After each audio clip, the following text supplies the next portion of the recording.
Good night and welcome to Mindful Live 429. I am your host, Nathan Spring. Well, the co-host actually. The host is right in the background, seeing if she can go off to dreamland, hopefully.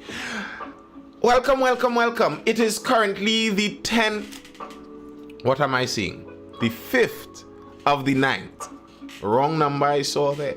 The 5th of the 9th, the 5th of August. We are currently September, 5th of September. We are currently, what's it? 4 days into the brand new school term. School term, brand new traffic. Traffic is wonderful and exquisite out there. The school term is brand new, but the schools are as old and dilapidated as ever. We're struggling to get those schools back up and running. People are complaining they don't have furnitures. I always thought furniture was kind of plural, but I believe I heard somebody today somewhere along in the news speaking of furnitures.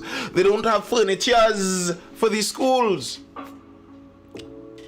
Good night, Chris868. You are on the inside, yes. Once you're on the inside, of course, make sure you hit that like button, double tap the screen. 2 taps over there on TikTok. That's how you hit the like button. If you were ever wondering how you like as many times as you can, you keep liking.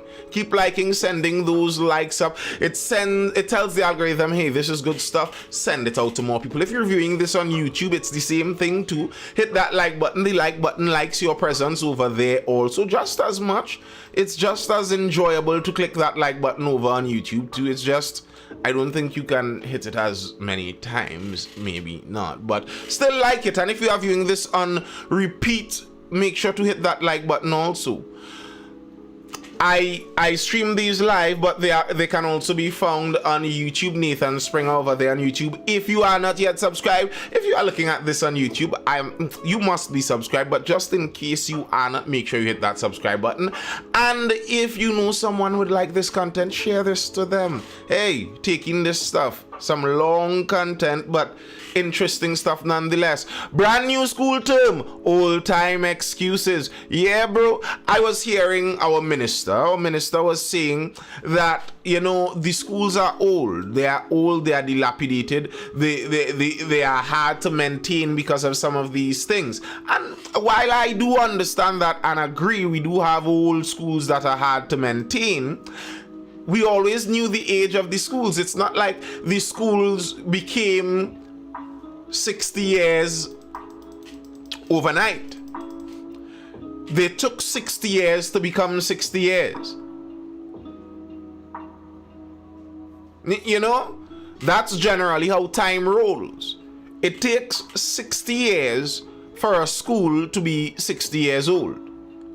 So at some point in time along the 60 years of these schools, I would hope that some one of the groups, some one of the institutions or organizations responsible for making sure that 60-year-old schools are functionable, some one of them would have noticed that the school getting old. Like many of our ministers and MPs and opposition members to live in mansions of their own. Some with really large spreads. And as long as they remain in the good book of the government, not saying this is directly linked to their financial fortunes, but it seems like as long as they remain in the good book of the government, they are very good at maintaining their own mansions. The paint is always up to mark and perky. All the edges are done. If an electrical outlet loses power, it's finished. It's quickly. People in the contracting world know that government ministers and politicians are good people to do business with. They fix their homes regularly and to top level. Torres says clearly the well-being on the citizens and its children aren't of importance to the government. So who cares if it falls apart? Well, I guess we care. Unfortunate for us, eh? And it's a Thursday, folks. It's Thursday, and what we do on a Thursday, in case anyone is wondering, we talk. I mean, I talk every day. Well, every day I'm on the live. It's supposed to be all weekdays, but you know, things happen in life occasionally. But all the time we talk, but on Thursday we really talk. There's no direct topic. I'm not reading any news articles necessarily. We discuss whatever questions or discussions come up in the inside of the chat. That's what we talk about. So feel free to ask a question, bring up a topic, say an opinion, and we'll discuss that. But yeah, crime. Lots of crime. I heard a triple murder on Ikakas Beach. A triple murder that could have easily been a quintuple murder, apparently, because 5 people were shot, 3 killed. Hey, Ronnie. Okay, boss. Okay, couture. Chris868 says the late great Dr. Eric said that the future of the nation is in the book bags. Seems not so. What do you think about the 3 ships? Would we need to change all our documents? No. And if you're critiquing the change of the 3 ships, I would suggest you don't say that it's bad because we would have to change all of our documents, because that's not necessarily how that would go. If they change the 3 ships, how it would generally go is whenever you renew any of these documents, you get the new one. Now, very likely, I wouldn't be surprised, let me put it that way, I wouldn't be surprised if some institutions eventually start saying that they won't accept the old ones, but I don't think that will be something that would happen very suddenly. So I don't think the changing of the documents would be the main issue. And for me, Torres says it's a good idea, but wrong time. I don't even know if I'll say it's a good idea. As I said last week when I spoke about this, trying to decolonize a coat of arms is trying to desalt a saltfish. It's like trying to make bacon from turkey. That stuff is not really bacon, people. Turkey bacon is turkey cut in thin strips. That's not really bacon. If you have eaten real bacon, that stuff, no, stop it.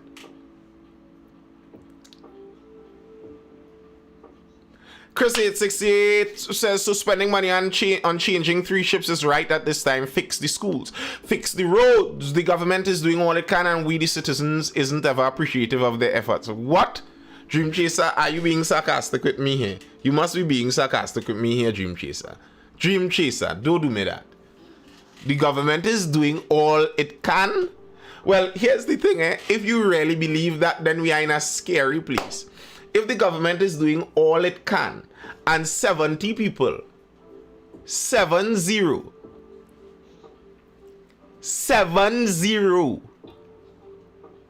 if 70 people getting murdered in a month, homeboy, and that is all the government can do, Dream Chaser, you understand we in real trouble. Dream Chaser, you understand we in real trouble. Sangre Grande didn't have a big hospital and we built one. Great for Sangre Grande. But the hospital will be overloaded with bullet hole people. Great for Point Fortin. That hospital will be overloaded with bullet hole people. Whoa, Abu Friday. I know it's a good thing. It's a good thing I know the name, and I now go to see what kind of foolishness is this in my chat this hour. Who come in here saying that? But I know that when you say that, you mean the real guys. What more do we want as a people? Here's what I want, Dream Chaser. Dream Chaser, I don't want 6 people murdered overnight. I would prefer that not to happen. I don't want that it takes 19 years for a murder case to reach to court. I don't want that. I don't want us to know that our protective services, from the police to the Coast Guard to especially the licensing officers and customs, are some of the most corrupt institutions in the world. We all know this, and the country goes on. That's what I don't want. Since who is the other viable option for governance? Well, you see the classy thicky, oh good, by G. Here name, Geona G. Here's the thing, and this is the issue that politicians love to use. This is the issue that politicians love to use. It's not about me. It's about who else you're going to choose. So, you don't have to worry if my policies are good. Look at that guy. Look at that scary boogeyman. Look. No. Stop looking at me. Stop watching one Alexandria place that is being rented for millions for nothing. Don't do that. Look. Look, you see how scary that person is? Watch. No, don't watch my golfing buddy that is on 8 boards. No, don't watch that. You can't watch that.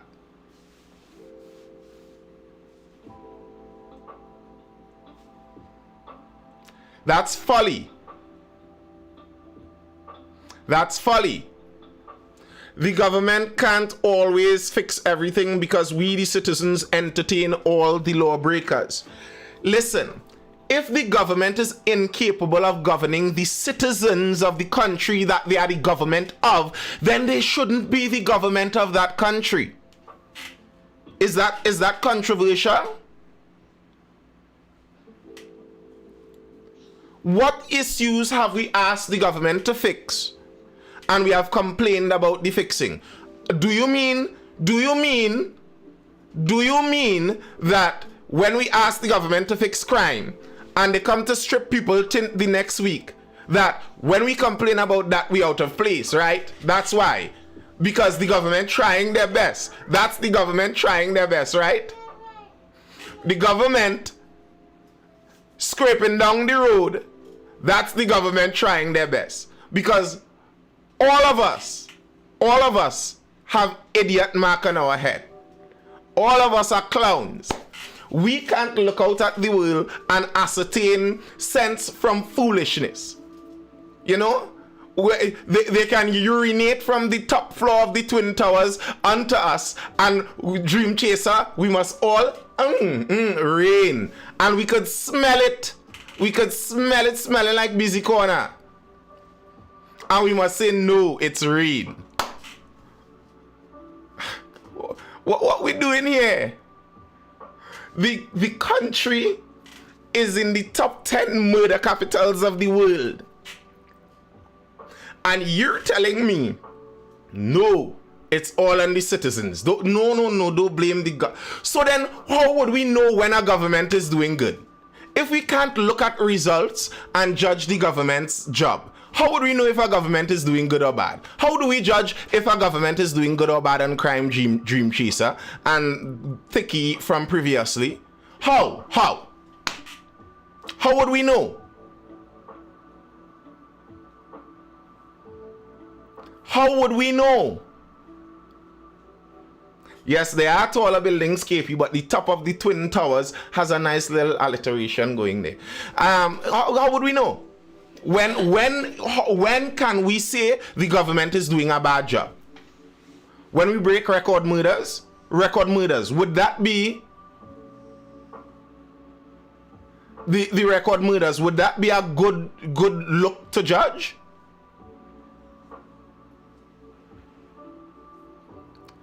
You tell me what would be a good judgment of when the government is doing bad on crime. Since you know the government is not their fault, how would we know if they're doing good or bad? Oh, so the only time we would know if a government does bad is when we wake up in the morning and everything reached a zero. Then we know the government did bad. But all the while, on the trajectory down to zero, all of us supposed to strap on, put on our blinders, like good little what's the horse from Animal Farms? Good old boxer. Like good old boxer. Put on our blinders and work for those pigs, man. Work for those pigs. Continue all the way crashing down to zero. Or might it be Dream Chaser that at some point in time on the way down to Haiti, we say, listen, this is a bad trajectory.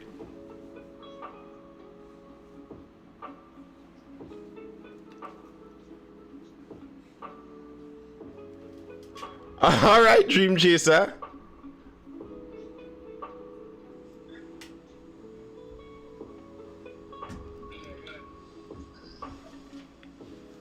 Yes, Dream Chaser.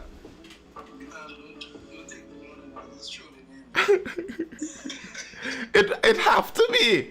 It have to be. It must be trolling. Cause ain't no way.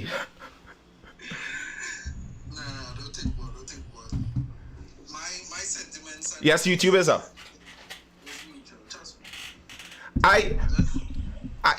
I hear regularly because I listen and read. You see, X, I like to call X Twitter, formerly Twitter. Trini Twitter is a PNM safe seat. I like to say that over on Twitter. It helps to aggravate the right people too. But it's like a PNM safe seat. Lots of PNM folk over there. And it's kind of amazing to me, the kind of gymnastics they do. Like, bro, I am not a UNC guy. Of course, anyone in my life long enough knows this very well. I am not. But you cannot tell me that there's no kind of statistic that we could look at to determine something is going bad. Whenever it's bad, it's the people's fault. Whenever something goes good, listen, how much you wanna bet? Anybody who says that the reason crime is bad is because the people doing nonsense, if a month goes by where the murders drop, they will say, look what the government do. Wanna bet? Definitely. But all those messages I said earlier is just that is just how a lot of people around still in the country still speak. That is just who they are. Mm-hmm. That's how they feel things. So that is just me, just more or less playing devil's advocate. No. Dream Chaser, I knew there was no way.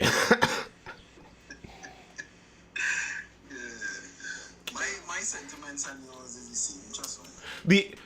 And for me, the economy is a hard thing in Trinidad to judge on because our economy fudged and it's very dependent on lots of exterior factors. So to clearly look at economic factors and say this government did a whole lot better than this government is a lot more difficult to ascertain than many people in Trinidad would like you to believe. It really isn't that straightforward, cut and clear.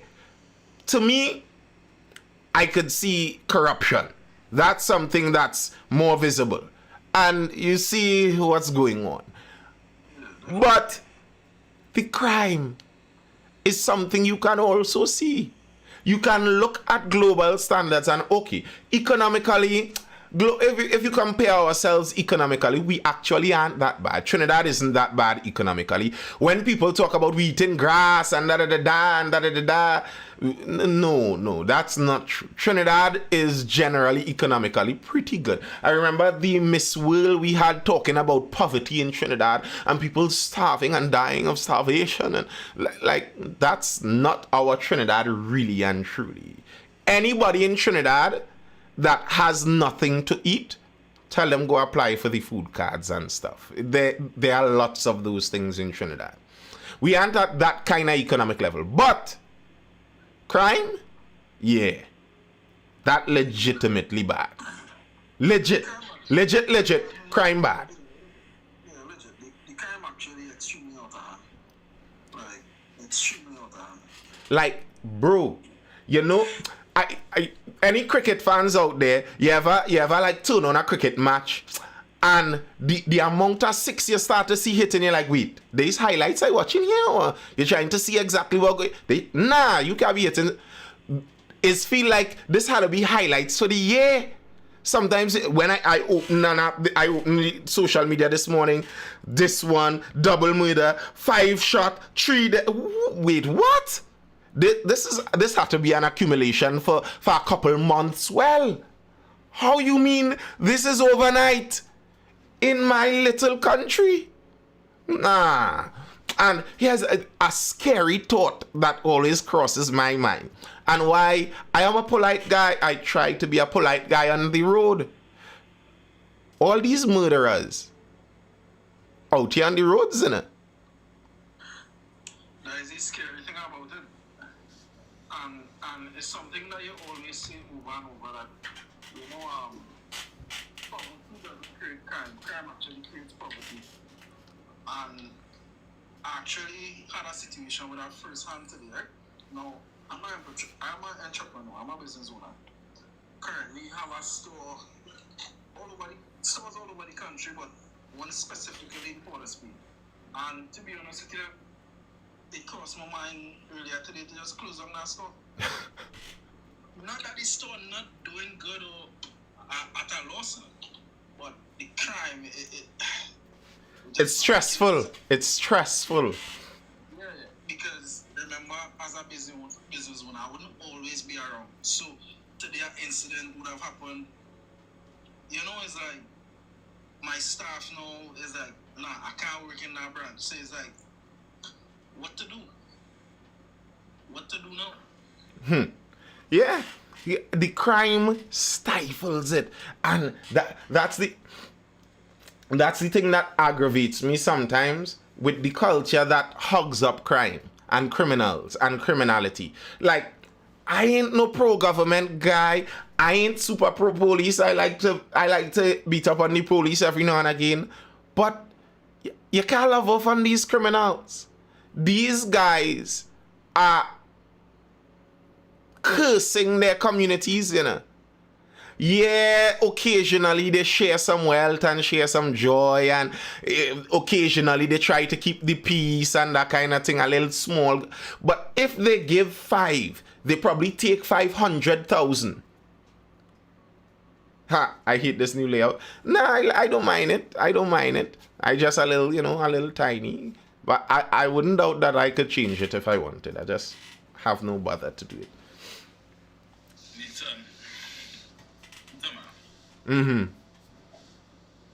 Trinidadians not mentally ready or willing to accept the measures it will take to deal with the crime problem. No matter how many daily bloodsheds it have. If the time comes and somebody really decided, you know what? I really gonna start to cramp down. Trinidad is gonna put hands up in the air and not Trinidadians in general. Not Trinidadians in general. But I agree. And I said this before, and it's just facts. And people make it seem like in order to stop crime, you have to take out the big fish and then that is not actually true. If you have to stop crime and criminality, it's from the smallest fish clean right up you have to do. If they start to scrape up small fish in Trinidad, and with the level that you're talking about, that would be necessary to do it, and there's racial inequity in how the scraping up happens, which party is going to do that? Exactly. You're sacrificing an election. Yeah, according to which party, it could be more than an election. PNM do it, yeah, they sacrificing an election. UNC do it, you're playing with stability. You're playing with stability. It's just a fact. It's just a fact. Listen, the country could actually, the nature of how tribalism often works, the people could be unified for hundreds of years. But if they know that there's a difference, and we know that this country is very aware of those differences, and something triggers the feeling like it's us versus them, it could happen very quickly. Was it Rwandan genocide with the Hutus and Tutsis that were literally the same racial group, but there were differences culturally that became expressed over time. And then the spark came. I believe a lot of the spark came from outside, to be fair. It's not like they just ups and kill each other just so. You know, the shadow of colonialism is long. But nonetheless, the spark came and they murdered each other. Like, literally murder. Mass murder. So, too much tribalism playing in the political sense. But here's the thing, Chris 868. That's how they win. How could you convince a politician not to play the tribalism game when that's how they win? If I could get my tribe to not even worry about what the other person is doing, like someone said earlier on up there, like you don't have to look at me too seriously. Who is the better option? Who you go and vote for them? You go and vote for that party, boy. You have to be mad, but you have to. That's how they do it. That's the secret. So if I could, and here it's a kind of technical thing in modern politics, because previous politics, they would more nakedly and boldly appeal to those things. But in modern times, we are supposed to be better than that. So they can't nakedly do it. So that's where as the liberals like to call it, the dog whistles come in. I always remember reading certain speeches, and you see, and our forefathers and our ancestors, and when our fathers and mothers in the cane fields and the rice fields, you get certain hints that the whistle is blowing for who can hear. And if it benefits people, how would it stop? But the SOE happened and nothing happened in Trinidad. I didn't say that the SOE was the solution. And I think the SOE, how it was that now, I don't know what may have happened behind the scenes. I have heard conspiracies. I have no idea. But I'm speaking as somebody just knowing news on the face of it. The SOE seemed like a knee-jerk reaction without actually thinking through how you're going to strategically use this. Which SOE? The SOE under the People's Partnership? Yeah.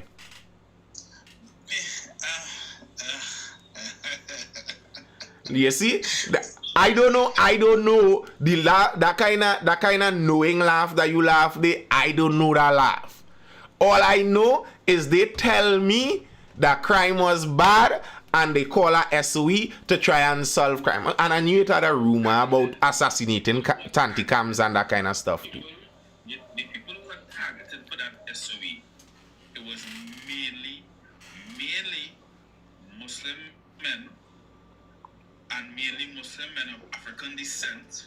Yes, there were some high-profile East Indian Muslims that were also targeted, but it was mainly Muslim men targeted in that action. So this is what I'm not looking to put you in place or ask more than you know. But so that was linked with the whole Caparo crew and all right, good. It was deeper than that. All right. Because if from what you say there, linked to Muslims, black Muslims in Trinidad, then if we were familiar around that time, there was a lot of talk and hoopla about who is going and join ISIS and da. And then there was a lot of then there was a very famous assassination that was pinned on a group, and that same group was linked with like a slew. Like they were for about 2 years, they were responsible for every important bad thing that happened. And it was the strangest thing because that same group was doing political work too. Like, bro, sweet TNT. That was the play. That was the smoke screen. The assassination. That was the smoke screen. Because everybody know that's crap. Well, here's the thing, eh? At the end of the day, somebody really dead. Like, that, to me, that allows you to know that all the kicks and laugh and Trinidad so corrupt and look at the nonsense them is saying in Parliament now, boy. Understand that it's not games. There's a serious, very, very serious level of corruption at a certain level that people will kill for. That's why I was saying to the officer the last time that I don't believe any police that tells me they're honest if they aren't afraid for their life. Like, there's no way in Trinidad you could be at those high levels and really be trying to be upstanding and people ain't gunning for you. Because that's the kind of country we in. These guys that getting millions of dollars in turnover in a month, they will spend 10,000 or less to take care of a problem and mark you down in the accounting book as miscellaneous. You think that's a bother to many people at that certain level? So that you know that, yeah, we're in a certain place. So I don't know what the SOE was really about, but it didn't seem like it was well planned. Even if it was some secret target to take out some Muslim, I don't know. Me ain't know. It seemed like it didn't work either way because it still have reputed Muslim gangs.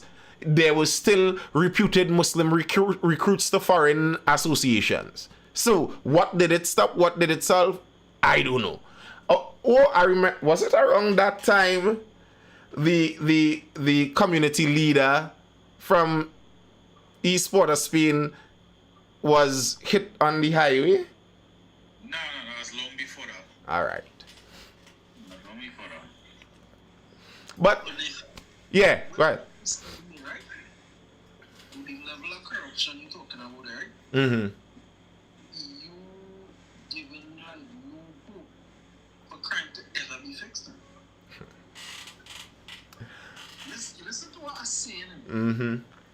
The level of corruption you're talking about in the highest places, right? SOE will only just mitigate crime for a short period of time, for the period of time that the SOE will be in effect. Because after that is back to business like no more. Mm-hmm. While nice officers in the Tunapuna police station will bomb you with the gangs up St. John's Road and Tunapuna. You don't have to tell me that. I know. No, I don't know, I don't know. I am just sitting here reading news, I don't know. But I know that there had to be something more going on there. These guys were rolling through the main road and gusting at 10 o'clock doing hits. Listen, you can go and buy a doubles and get out of there in less than half hour. How these fellas rolling through this whole area so quick, shooting people broad daylight on the junctions? Nah, no. Nah, you can't convince me they it's like Pac-Man. They just could dodge all the police, like go so good through all those streets and know all where no something just not adding up there. So That is where the corruption come in. There is no way that particular team could be functioning in the manner they're functioning without assistance. it's impossible. It is impossible.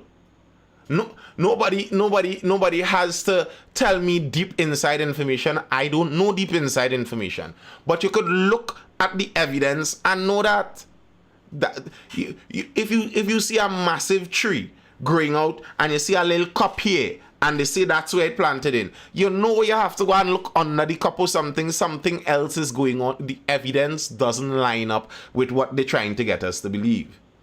Nathan is either you know or you ain't know. Nah, I ain't know, but I kinda know. Yeah, but that's just the thing. That's just the thing. The country is that level of corrupt, that level of scary and corrupt. But dream chaser, I don't necessarily think that it's impossible per se. It would just be extremely difficult, and people who benefit from it wouldn't be the ones that want to do it. But it's not impossible, I think. Oh, Roni. Hello. So I just listening for the longest while waiting, trying to time the time. And so for my thing, I have a few friends that migrated, right, in the last year or two, and all of them have this like, oh, you need to leave, and I don't really like the idea of leaving Trinidad and Tobago. I love Trinidad and Tobago, even Tobago. And it's difficult because when you look out there, it's not really much different. It might be different in one way, but it's still bad out there. Look at the things that they're doing in the UK, in Canada, in US, and it's like, that is your options. So what should you do? Stay and fight, or go out there where you don't belong, you don't have a say, you're more than likely illegal for a little while, and fight up day two. So it's like a real catch-22 kind of vibe out there. And yeah, it's like so expensive. The quality of life is horrible. If you in rolling in some dough, you in trouble. Well, yeah. I mean, the quality of life is bad in Canada, but the problem in Canada is everybody wants to be in the same place. No. It depends. Like my friends who left Canada, they don't want children, so that's fine for them. They could go there and they could thrive, but they don't want children. If you want children in Canada, you might be in a bit of a pickle, because they. If you don't mind the minus 40 zones, if you don't mind minus 40 and minus 30 zones, I mean, you can live a little more reasonable. Yeah. That's the thing, Canada is huge, You could go out into the middle of nowhere in Saskatchewan or something and do your thing. What? And do what? Live, and you ever saw Anne of Green Gables? It was a book I remember they made a Netflix series of it. Go and live a nice little remote life or something. I kind of regularly say that, If I were to move from Trinidad to some other country, I think I'm going to the rural areas. I have zero interest in wanting to live in a first world city, really and truly. That doesn't sound like a good time to me. It just doesn't. Yeah, but you're moving out of your country to move into a not first world situation, but where the opportunities line up is the problem. If you go in somewhere where you're going and be a farmer, you will be a farmer down here, go in some bush in some back road somewhere and plant your trees and go and get your animals. But here's the thing. And this is why I understand. While I like you, I don't really have an interest in moving out of Trinidad as my home. I could understand, because if you were to go and attempt to do a farm in Trinidad and you bought some cattle, some cows, your goat, your sheep, and you start to grow some you're trying to plant a little orchard there and stuff. Yeah, that's like Carson Field, where they murdered the man's son and had the man in the hospital in a coma. The farmer. And that was after they assaulted in a most grievous way a woman the week before. And they were robbing the entire farming community for like half of the year before that. So you gonna go remote in Trinidad where you aren't even allowed a pellet gun good. You going to live in the bush? The day your farm starts to get profitable, the bad boys will visit you. Trinidad is not big enough to get really remote. They shot four home breaking people, bandits, allegedly, down Mayaro. Was that early this year or late last year or something like that? 4 of them from Beetham. Like, Trinidad isn't that big. If it is, right, somebody like me thinking about opening another business, and I'm double thinking it because I really can't deal with nobody coming to tell me about no extortion. Because, you know, I end up being pretty. And then now I have to think about my family safety, because it's not like before when I didn't have a family and well, everything is everything, I know we can go to war. Yeah. You understand? Mm-hmm. That is the kind of decisions you had to make now. Yeah, it feels very And much that's like if you want your damn if you don't. and that's why the extortionists target who they target, you know. They know that you have something to lose. That's why they can extort you. They could go up to these businesses like they did, like many of them do, and pull out a gun and take what is in the cash register. But they understand that you have things of value that you would sacrifice for, and that's what they're basing it on. For the most part, extortionists aren't going to extort any hot to trot bachelor. He will that entrepreneur who is a single bachelor who just playing the fool out there, he will spend a 20,000 and look for you. Because he care. He fly out the country for 6 months and see if somebody take care of you in the meantime. But the family people, somebody who have children, you have a lot to be cautious for. That's what they're depending on. And that's the kind of evil of that. You're depending on good family industrious people. The person has to be industrious to make the money. They have to have things of value that you can extort them for. And that's the people that you're chasing out of the country. Yeah. That's why crime causes poverty. And that's why you can't be friends with no criminals out there. These people are cursing your community. These criminals are cursing your community. Listen, if you could have snapped your finger and evaporated crime from Trinidad and Tobago, the business community would soar. Businesses would soar. Listen, two people right in the life here talking about holding up on business because of crime. Not because of lack of business opportunity, but because of crime. I might, as small as it is, in my garden, I would love to throw some animals. You know how long I want to put some goats out in my garden. But I know, if they're thieving planting and they're stealing all the other fruits, the goats don't stand a chance.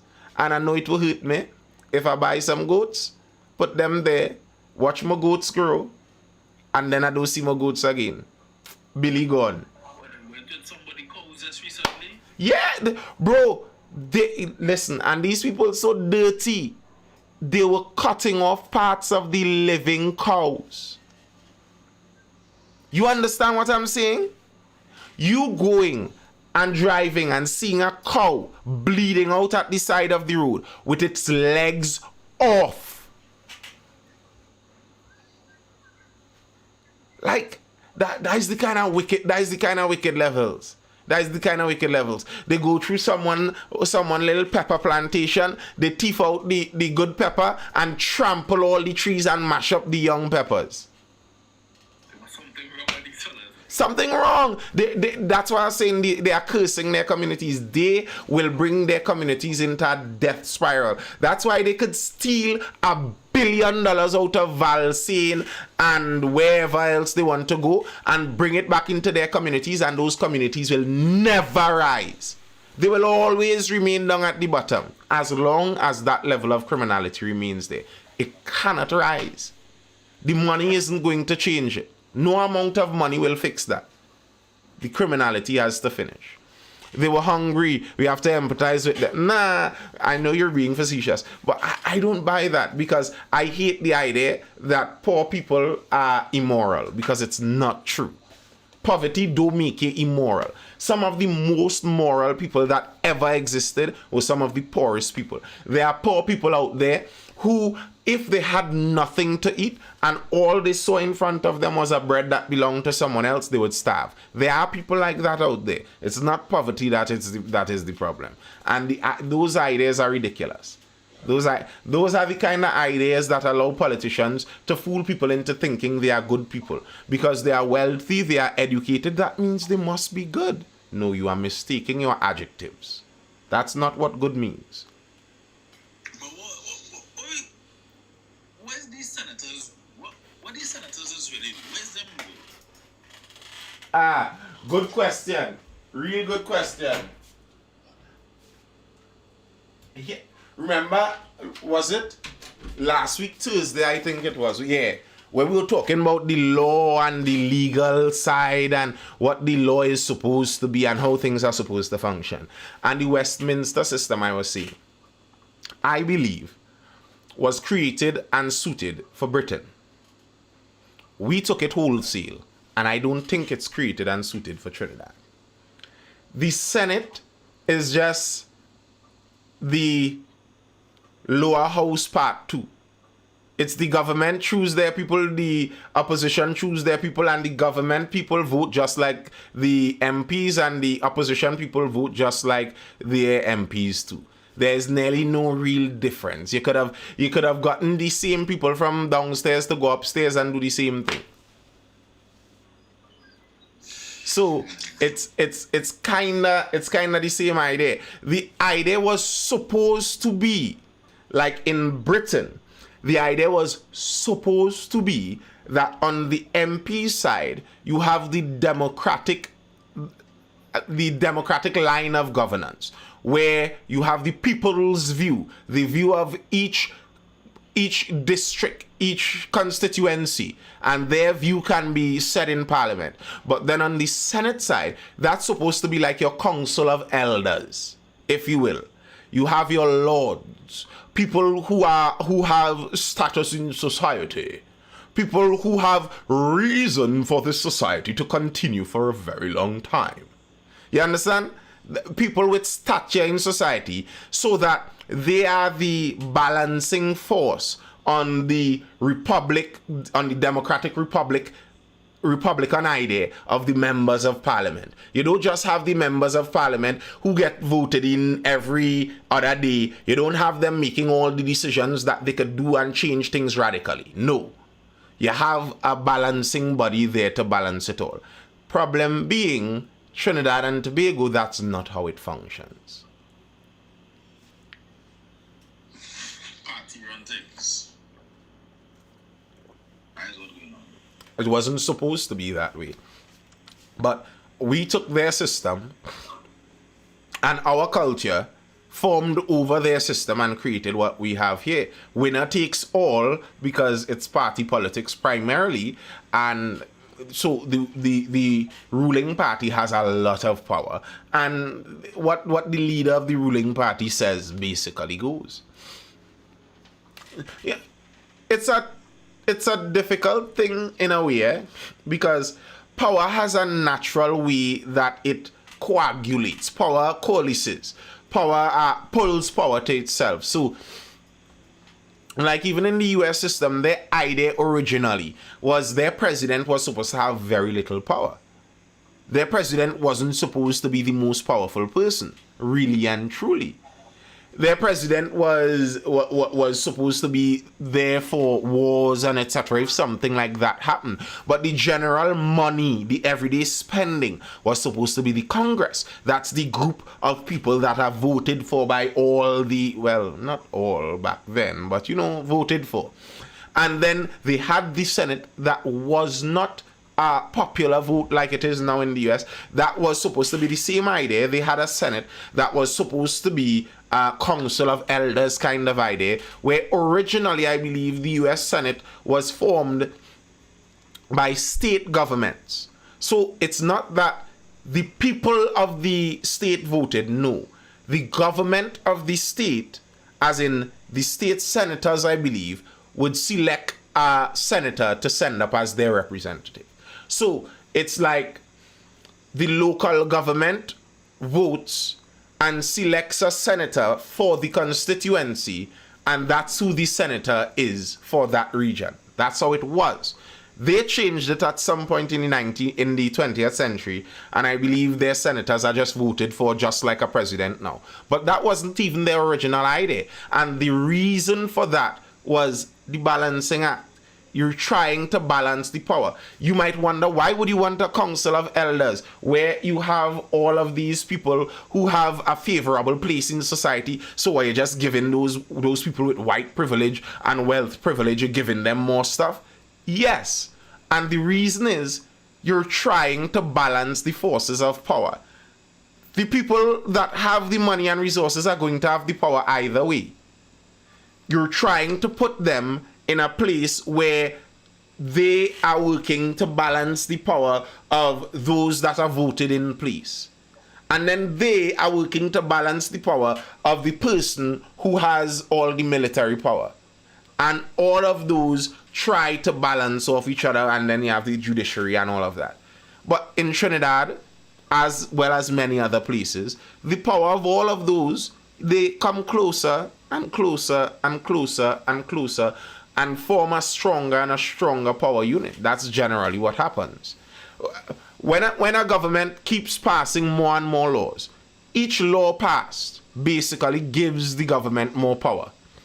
And it's up to the government to choose when they pass more laws. If someone is in government, they are going to believe that the government is the solution, so they're just going to keep giving the government more power all the time.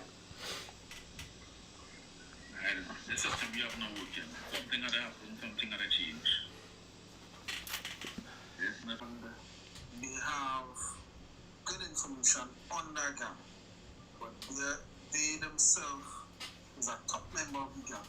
Is there anything at all, any way at all they could say, hey, I want to be a state witness and I want, Yes, this goes back to the argument we were having last week. Our DPP can make deals. And that's the reason that the independence of that office, etc., is so important too. But there are deals that could be made where you could plead guilty to a lesser crime and they don't pursue the heaviest charge and that kind of... Yeah, there are those things. That happens. It can. The problem is witness protection in Trinidad and Tobago. That one's going to be sketchy. Really sketchy. See if you could get a FBI deal with witness protection or something.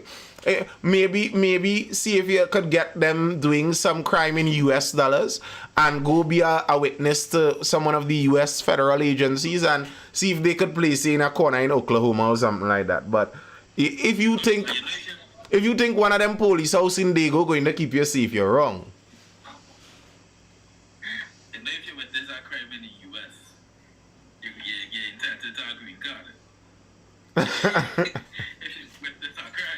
you got a witness that say, if you see a crime, don't keep quiet, say something. And like again, things we take from one place and try to do it in another place. In the first place, even without corruption, witness protection in a place like Trinidad isn't the same like in the United States. So just take it like you watch an FBI movie and you feel you just get...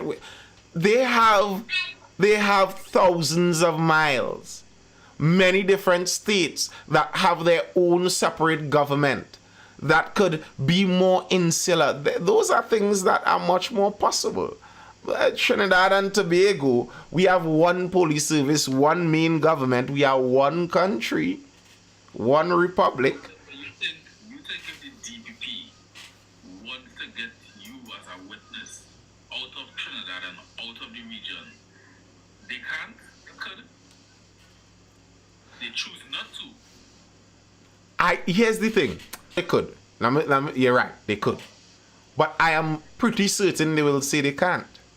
That is just not within the realm of possibility. And the nature of most things governmental. And this is why on occasion I could nearly say, let me just take a king or something and done it, boy. Let me get a shah or a sheikh or a king and just overs with it. Because the deniability all around. if I am pretty certain how a discussion like that will go, is the DPP would say that he can't clear the funding for that. He has to seek approval from some other person. And the some other person would have to get approval from someone else. And it will go in a circle of approval, and no one will be able to give you the approval. And it will be no one's fault. But you're just not going to get it done. And that's how our government could tell you no, and there's nothing you could do about being told no. What you gonna do? Who you gonna cuss up? I was speaking about this the other day. You know, I kind of don't like customer service reps. I don't like them. Because they are a buffer. They are a buffer. They cannot do anything. Cussing them up makes no difference. They literally can't help you. Like when you call B-Mobile, when B-Mobile steals your money, and you call, and that lady answers and says her name, she has to put you onto a technician to get the problem solved. Even if you cuss her for 8 hours, your problem is still not solved. They're just a buffer in between.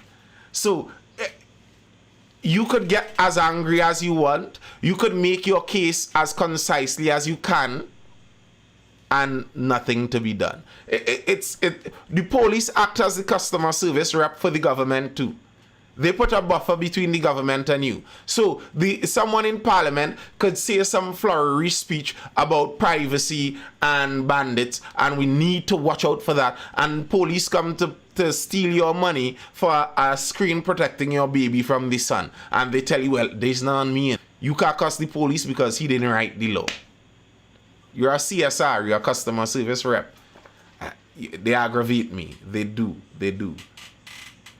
Listen, it makes no sense, as bad as it will sound, because it wouldn't benefit any side of the sphere, but it makes no sense being or agreeing to be a witness against any major crime figure in this country.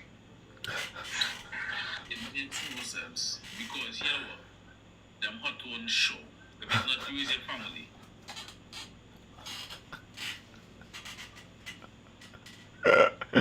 I believe you.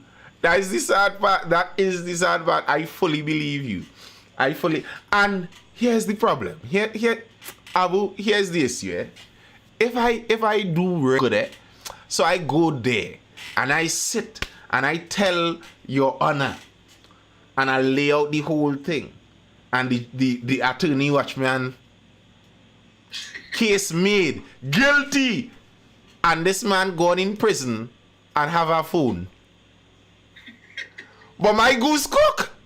My goose good and proper cook. He could be in prison for a lifetime. He still have a phone. And he knows what I look like.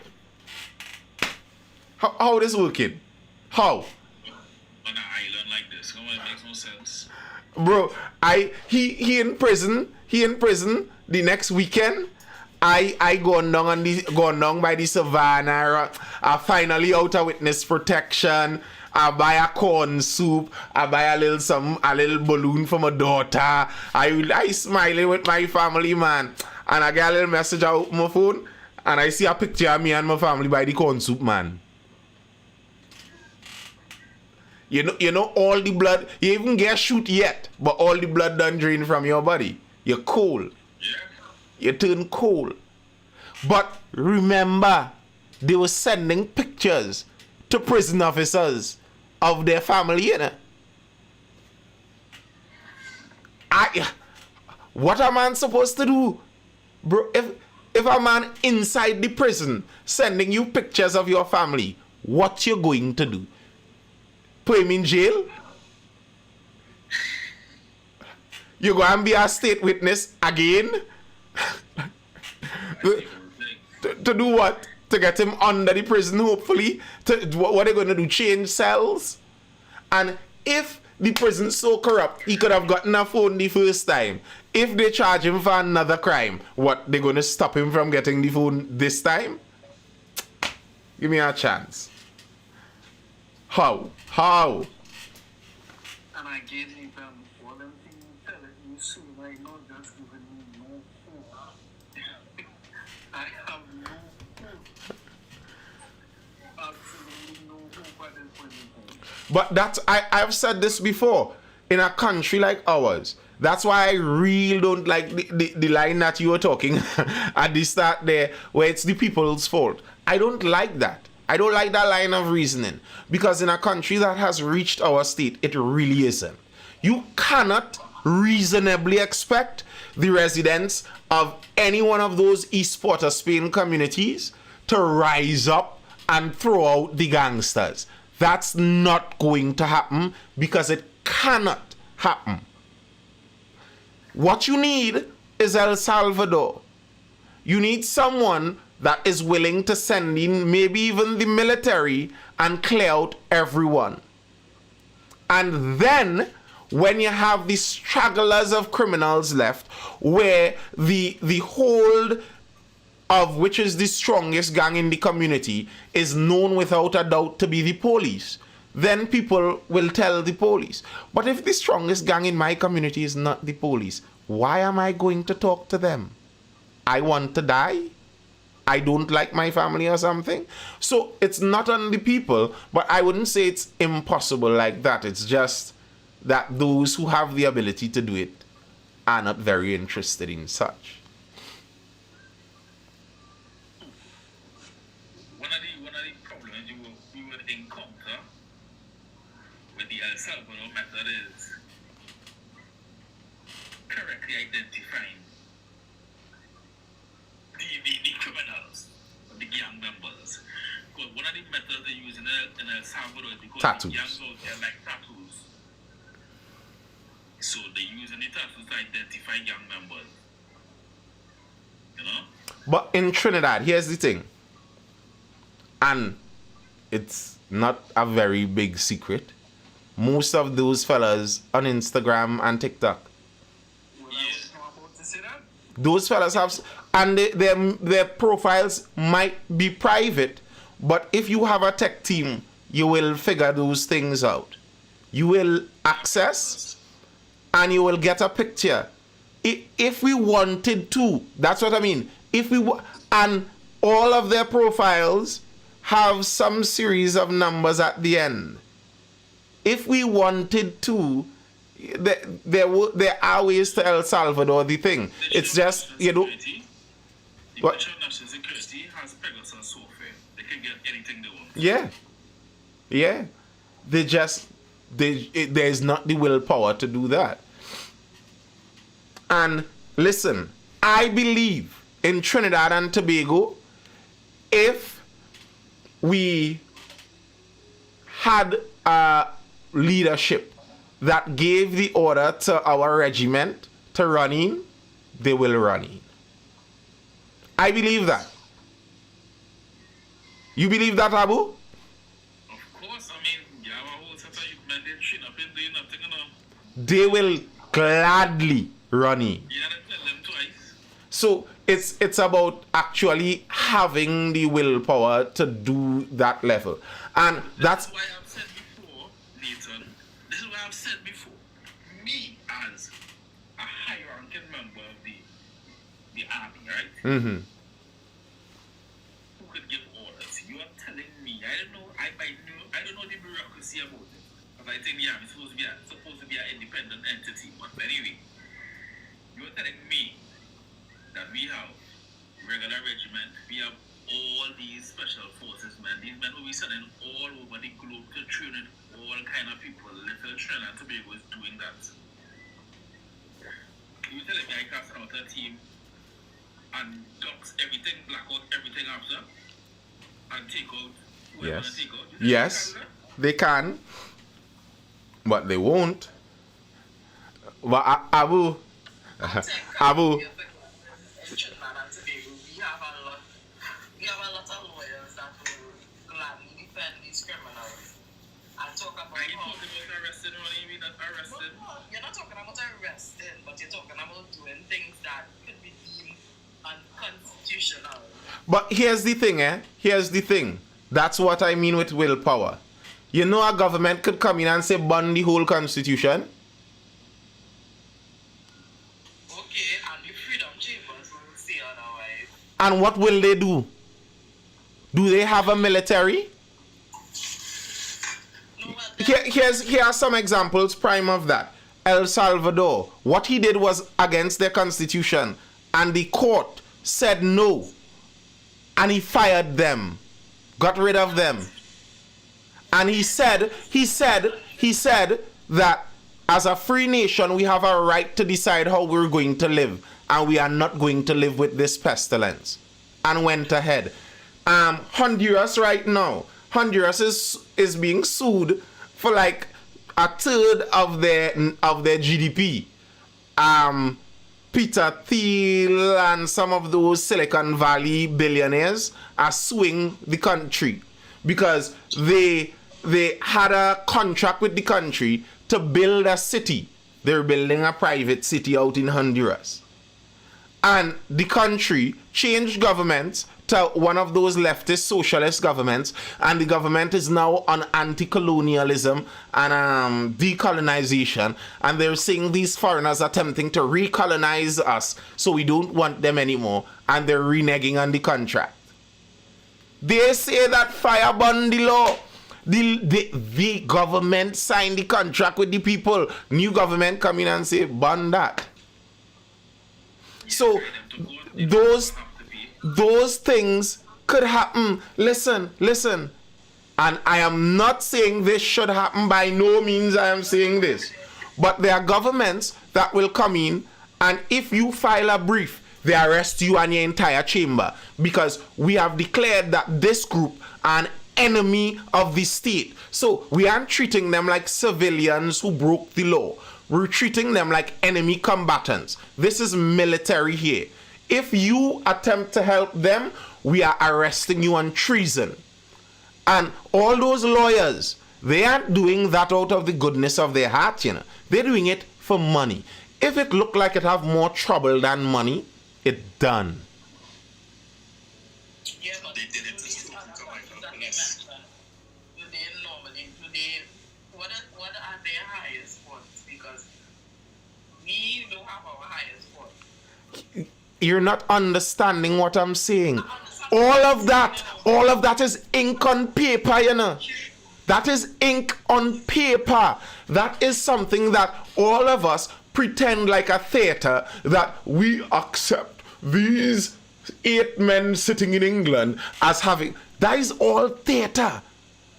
If a group could come in that has the support of the population, all of that wouldn't matter. It just wouldn't. Within a month, they changed the highest court to a group of 8 brethren that they hire from next door. Those things happen. The same thing in Honduras. They fired there and changed their highest court 2-3 times to get all of that done. Those things happen. What I'm saying is not that it's impossible. Like I'm saying, this is what Dream Chaser was saying. It's not impossible. It's just if people have the willpower for it. Listen, give Abu, not you Abu, the original Abu. Give Abu his credit. He had the willpower. He decided all of this is ink on paper. I'm going to test it. The problem he had is, generally speaking, you need to have the military to take over a country.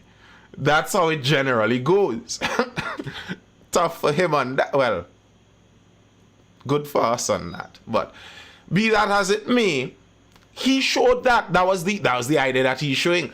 All of this could just unchange. Just like that. We decide, no. It's just, do we have a leader with the willpower to do that? If someone comes in just as normal prime minister in Trinidad, and they begin giving national speeches, not PNM speeches, not UNC speeches, and they directly attack the Privy Council for holding back what is being done for crime. They directly attack the DPP. They directly attack the law chambers you referred to there. You think they will gain or lose popular support? But you know, anti-camp just listen to your life, so. Do you think they would gain or lose popular support?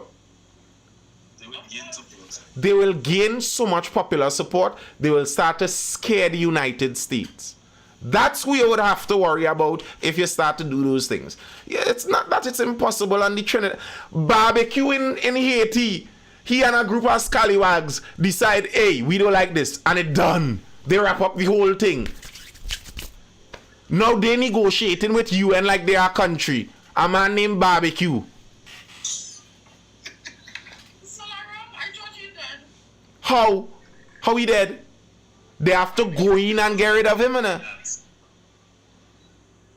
They have to go in and get rid of him. And here's the problem. This is the problem with popular support. When a person reaches to that popular support, getting rid of them becomes a problem in and of itself. If someone in Trinidad rises up and starts to speak about the Privy Council like that, speak about the law chambers like that, speak about anyone that is attempting to inhibit trying to get security going, they would become so popular that if you take them out, you're risking something very drastic overflowing on the country. Those things could happen. It's just we don't have someone interested in that. We have a guy who is interested in getting a plush house in West Moorings and being part of the upper society. Real Tobagonians have that. Real Tobagonians have that ferocious, wanting, yearning to get ahead. They really are ambitious. Very, very, very, very ambitious for that kind of class, cultural, raising the levels kind of thing. A guy...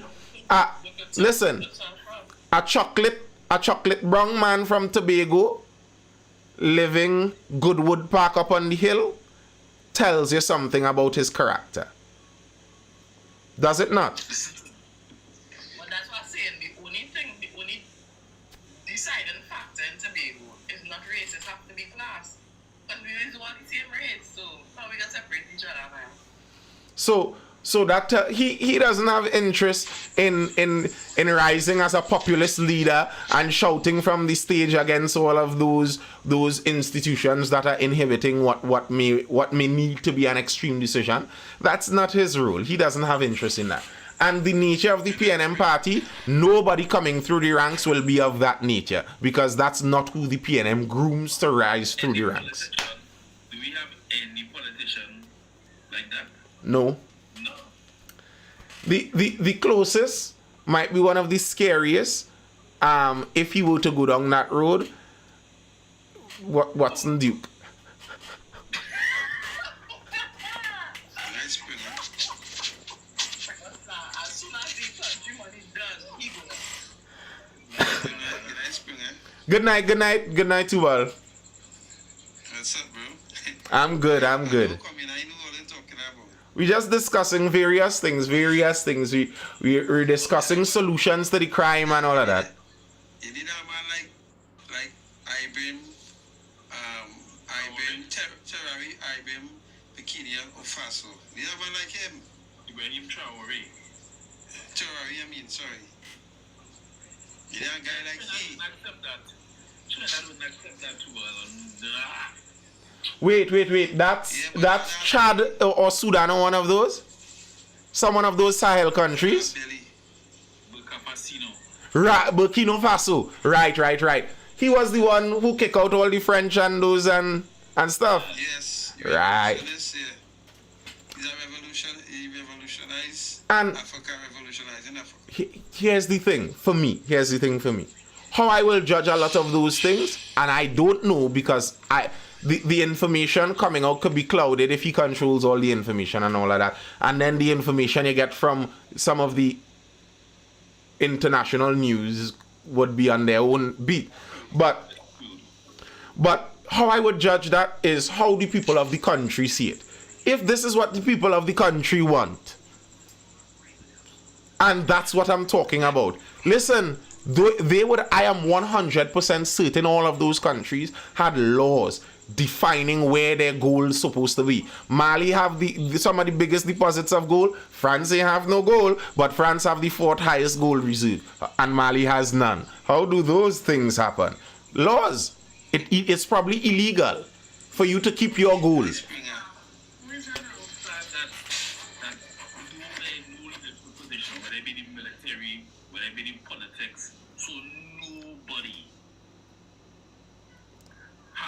kind of national mindset. None of these high-ranking people who get military ranking and train that without seeing a battle. Here's part of the Everybody thinking about going in Westmoreland to build the flats. And that's part of the issue. That's what I say. That's something telling of the character. To me, the fact that Mr. Mervyn Augustus kept his same abode down in South that he always had and went back thereafter, I think that tells something positive. I'm not saying that something is wrong with having nice things and liking nice things, because you all know I'm free market all the way on that. But I'm just saying certain things tell you something about a person. But here are some of the problems with our country versus even like Burkina Faso. That guy could probably trace his ancestry to that place in time immemorial. That builds up a kind of affinity to your people and your country that many Trinis do not have. Please go on, snip it out, pass it everyone.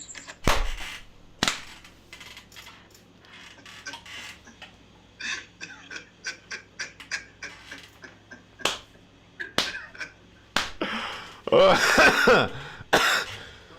I don't even think the country, the citizens, I don't even think we as I don't even think that we would be accepting of that, because everybody would just be studying this self. That's the difficulty with multicultural countries, you know. That's just a reality. It's just a reality. If we were all one religion, even if we were different creeds and different ethnicities, but we were different ethnicities, but we were one religion, it would have been easier. We could all speak the same language and agree on what priorities should be. If we were all one ethnicity, it would make it easier. You have that kind of natural tribalism that happens, and it's much easier for people to feel like they're helping themselves get ahead when they help everyone else. But when you have a whole massive mixing, melting pot, how do we all go ahead in one direction under one leadership? Who is that leader going to be? It is a more difficult thing. I don't even think that even possible.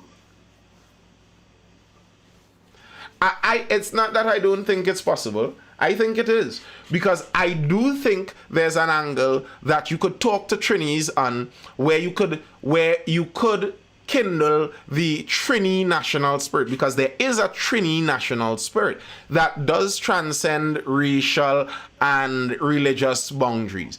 It's a difficult line to balance, and it's not one that would gain points for the current politicians. So it's not something that Dr. Rowley would need to go on for him to win, or Mrs. Prasad Bisesa would need to go on for her to win. They have their bases already. But there is a line of thought and ideology that can be unifying of the nation. For one, extracting the government from so many areas of everyday life. Bringing the government back to political philosophy, where we could be discussing, should we be more free market? Should we be more socialist and have more social programs? That's something that can transcend all of those other tribal lines, and something that could be unifying. Getting rid of the crime, something that could be unifying. So I do think there are areas that can. Hey, good night, Splinter Cell.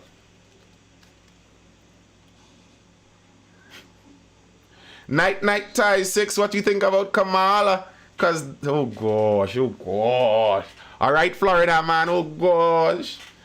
I think Kamala is quite a politician. Politician in a true sense. Very, very insincere. And the fact, I find it such a scary thing in the US that this is the second presidency they're attempting to do this with, where basically they sneak the person in without really talking to the public. They will literally get her in on joy, happiness, and vibes.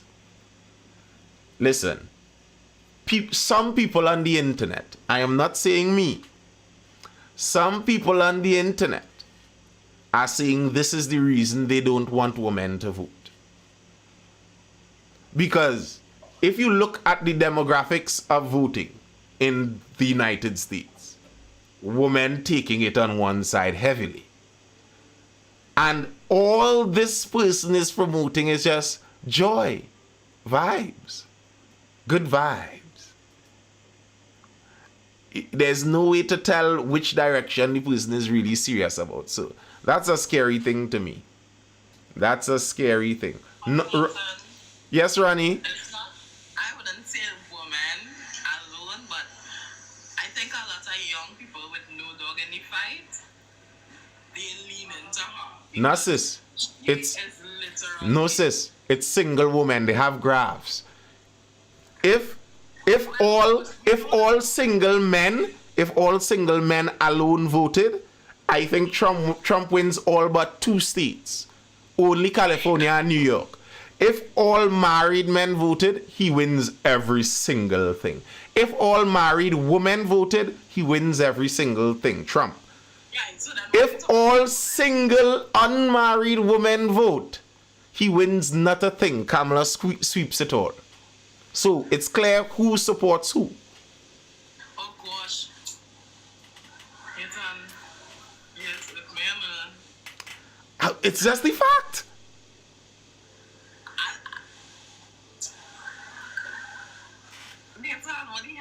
Just now, listen to what I say, All right, right? I listen. I think, and probably, it might fall in your line, but I think a lot of the young, especially university students, are taken with her. I think that they enjoy this whole, where's that? University, that forgiveness, shippiness that they have been pushing for the longest time, which to me don't make sense. That never happened, no, there's a dream. No, they have paid, apparently, allegedly, so people say their debts have been paid. Not everybody, but some. And that's the trick.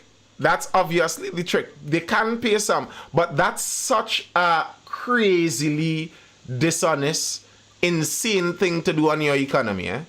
Because there isn't debt forgiveness. It's not debt forgiveness. It's they're paying off your debt. And to pay off your debt, they have to use other people's taxes that could have been otherwise utilized. That's insane, bro. Which is also why I didn't like Gate, but when they fight me down on that Gate, I didn't fight you on Gate, I think. but I don't know, probably Rhea. Yeah, she would fight you. But yeah, the same thing I don't really like it. Children get into degrees that don't make much sense. They can't have a future with. But then they finish school and have to work at Starbucks for minimum wage.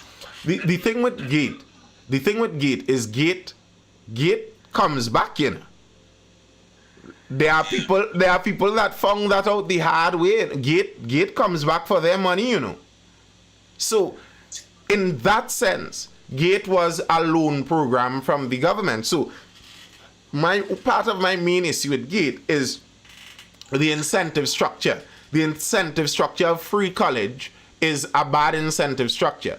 It encourages the colleges to, one, baby the students so that the students need the college more. It encourages the college to start to advertise itself, becoming a business, which isn't. It is a business, but it isn't a business as in we want as many customers as we can get, which is what tends to happen when you do that free college business, because it's free money floating around for the colleges to scoop up. So they bring in lesbian dance therapy and you know, those kind of nonsense courses to just sweep up all of that free money that is lying around there. So my problem is more the incentive structure and what it does to higher learning with GATE, more than just the money. Because the idea of GATE was, because in Trinidad and Tobago we were already tied into the system. You don't even look at the US and listen to those people talking about freedom. They already know all of your business down here. So they already know all of that. When you start working on GATE, you have to, when you start working with GATE, you have to work X amount of years here and pay them back by working here. If you attempt to fly out and work somewhere else, you are going to get a letter or an email advising you that you owe GATE X amount of dollars. That happens. Is that also a scholarship? Because to me, it's scholarship. When you win a scholarship, they just tell you. I knew some people dropped out of university and GATE messaged them for their money. Really? Yes. Yeah, they pay that back. Yes. I've never heard that before. But I also think that particular prime minister, he also was with that. He was simply trying to give. It might be unfair, but he's trying to level the playing field education-wise because it is ridiculously expensive. That's why I said I didn't disagree with GATE in that sense. And here's the thing. I am more of a free market person, yes. But already in the country, we spend a lot of social money. If we're spending social money, let's spend it wisely. And I don't think for the most part, GATE was an unwise spend. I don't think so for the most part. I think I think the country itself benefited from the amount of students that accessed higher learning through GATE. I think that was a good thing generally. Now, because higher learning through the 2010s became a kind of weird liberal wookie kind of weirdness. That's how Trini Twitter songs like a whole group of woke Americans a lot of the times. So there are some disadvantages you get from it, but I think we got net advantage from that. And turning it more into a means-based thing like I believe they have now, I don't have a problem with that either. Adriel Robinson says partner of mine still paying back Italy. Yes. And maybe you don't check your emails again. Maybe you moved your mailing address and you haven't gotten it. But maybe you might go for a loan. And they pull up your credit history. And they say, Mr. So-and-so, I see you owe GATE $55,000. So, yeah, those things could come back for you.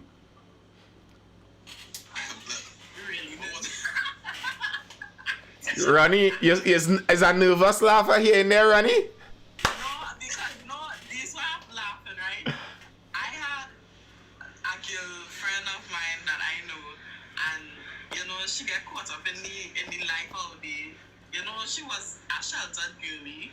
So when she come out and she undome and thing, the girl play mass, and she never graduate. I didn't even know what she tell her parents, So what you really tell me? Let me go and check on my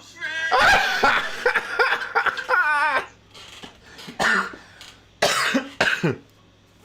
But here's the thing. Depending on how quick you drop out, it's not like Trini university bills reaches to the hundreds of thousands like many of those US colleges. And the truth is, those colleges in the United States reach to that level of hundreds of thousands because the government assured the loans in the first place. Their government was basically doing a kind of GATE thing, They were attempting to make it seem free market, but they were ensuring the loans. So all of the colleges always got the money. So it's nearly free college. The college would, the loans, listen. No lending institution is going to lend an 18-year-old $100,000 unsecured to go and spend 3 years doing what they feel they like to do. Like, imagine you walk in Scotia. Let me call one of the dirty bank and them. Scotia. Sit down with a loan officer, 18 years old, and tell them, sir, I would like to borrow $120,000. For the next 3 years, I go in and learn what I feel like I want to learn. You think any bank, generally speaking, is going to lend that 18-year-old that money for that? If you left that honestly to an open market, the bank was never lending that money. The bank would lend if they analyze, if that was open market, full free market without ensuring that they would get them, everyone is going to get back their money. What would generally happen is that bank might check your GPA and your high school scores and ask you what degree you're going to study. Because they're not giving you that money just so on a whim. But Oh, only that, right. you would do market research on what you want to study and see whether or not it's saturated, or if you stand a chance of even getting a job, because you got to pay them back the money. Exactly. And that's the problem with the government coming in on the paying side. The government coming in on the paying side makes the government the customer. And also the government, the customer in higher learning, creates some weird incentive structures. Some other incentive structures that might not be ideal. Because higher learning is supposed to ideally be independent. This is where you get your chief thinkers from. If this is beholden to money coming from the state, do you think the state would get an influence on higher learning?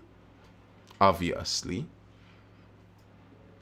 Who would that benefit?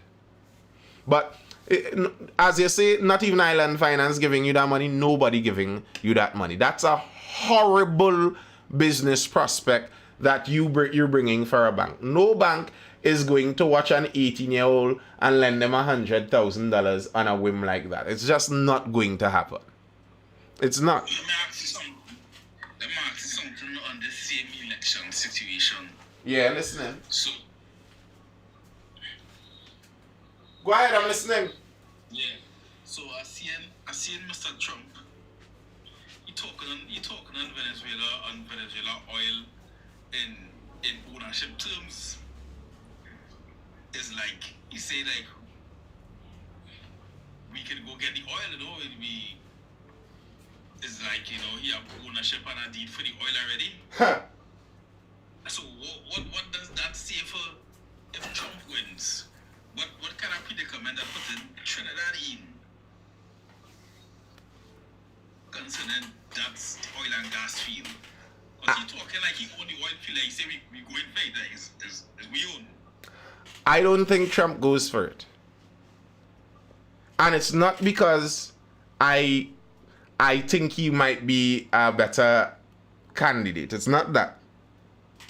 It's because his base is non-interventionist. That's why Diana Benskin says Trump not winning. Okay. That's why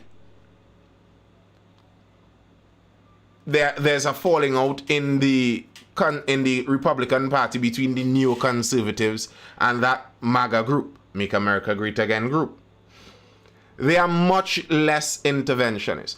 It's why on Trump's side, though Trump is extremely pro-Israel, there are actually some people who are pro-Palestine that believe he would still be better. Because his views are generally much less interventionist.